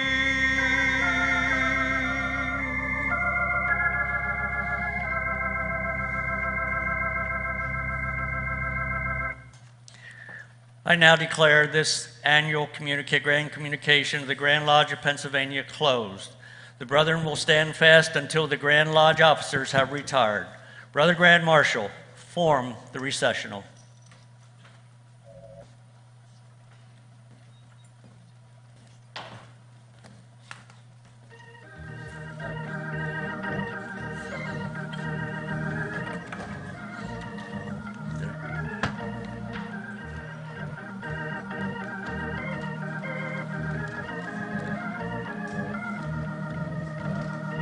Grand Pursuant. Grand.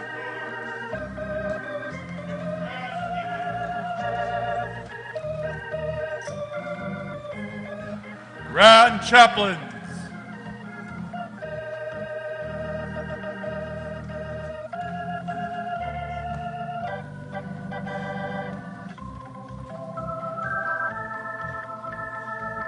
Age to the Grand Master.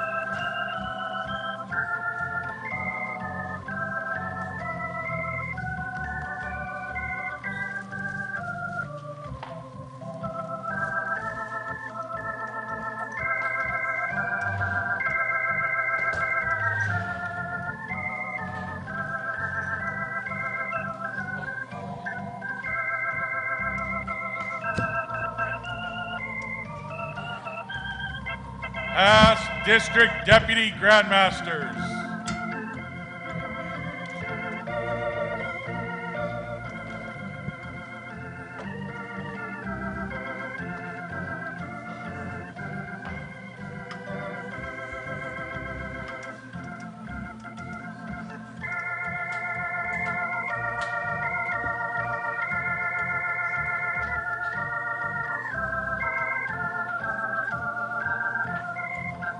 District Deputy Grandmasters.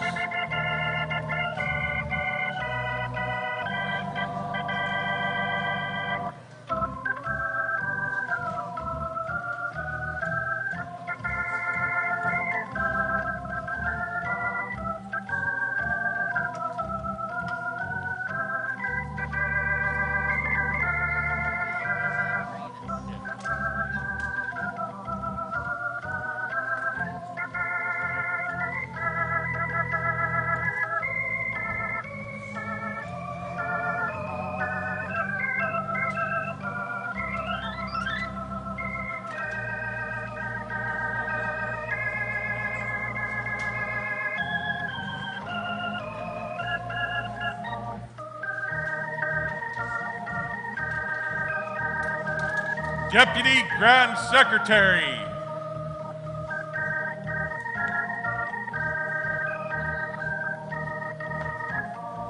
Distinguished guests of the Right Worshipful Grandmaster.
Right Worshipful Past Grandmasters.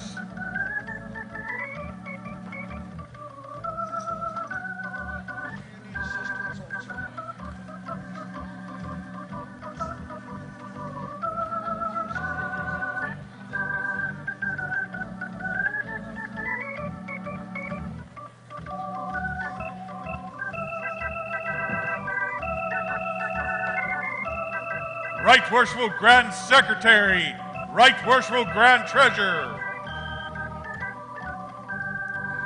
Right Worshipful Junior Grand Warden, Right Worshipful Senior Grand Warden,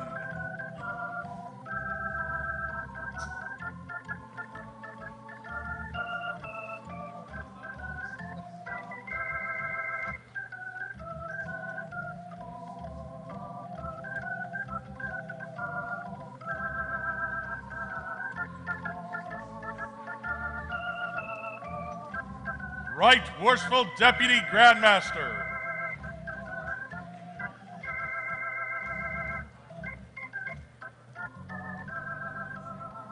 Grand Lodge Party, open order, inward face. The Right Worshipful Grandmaster,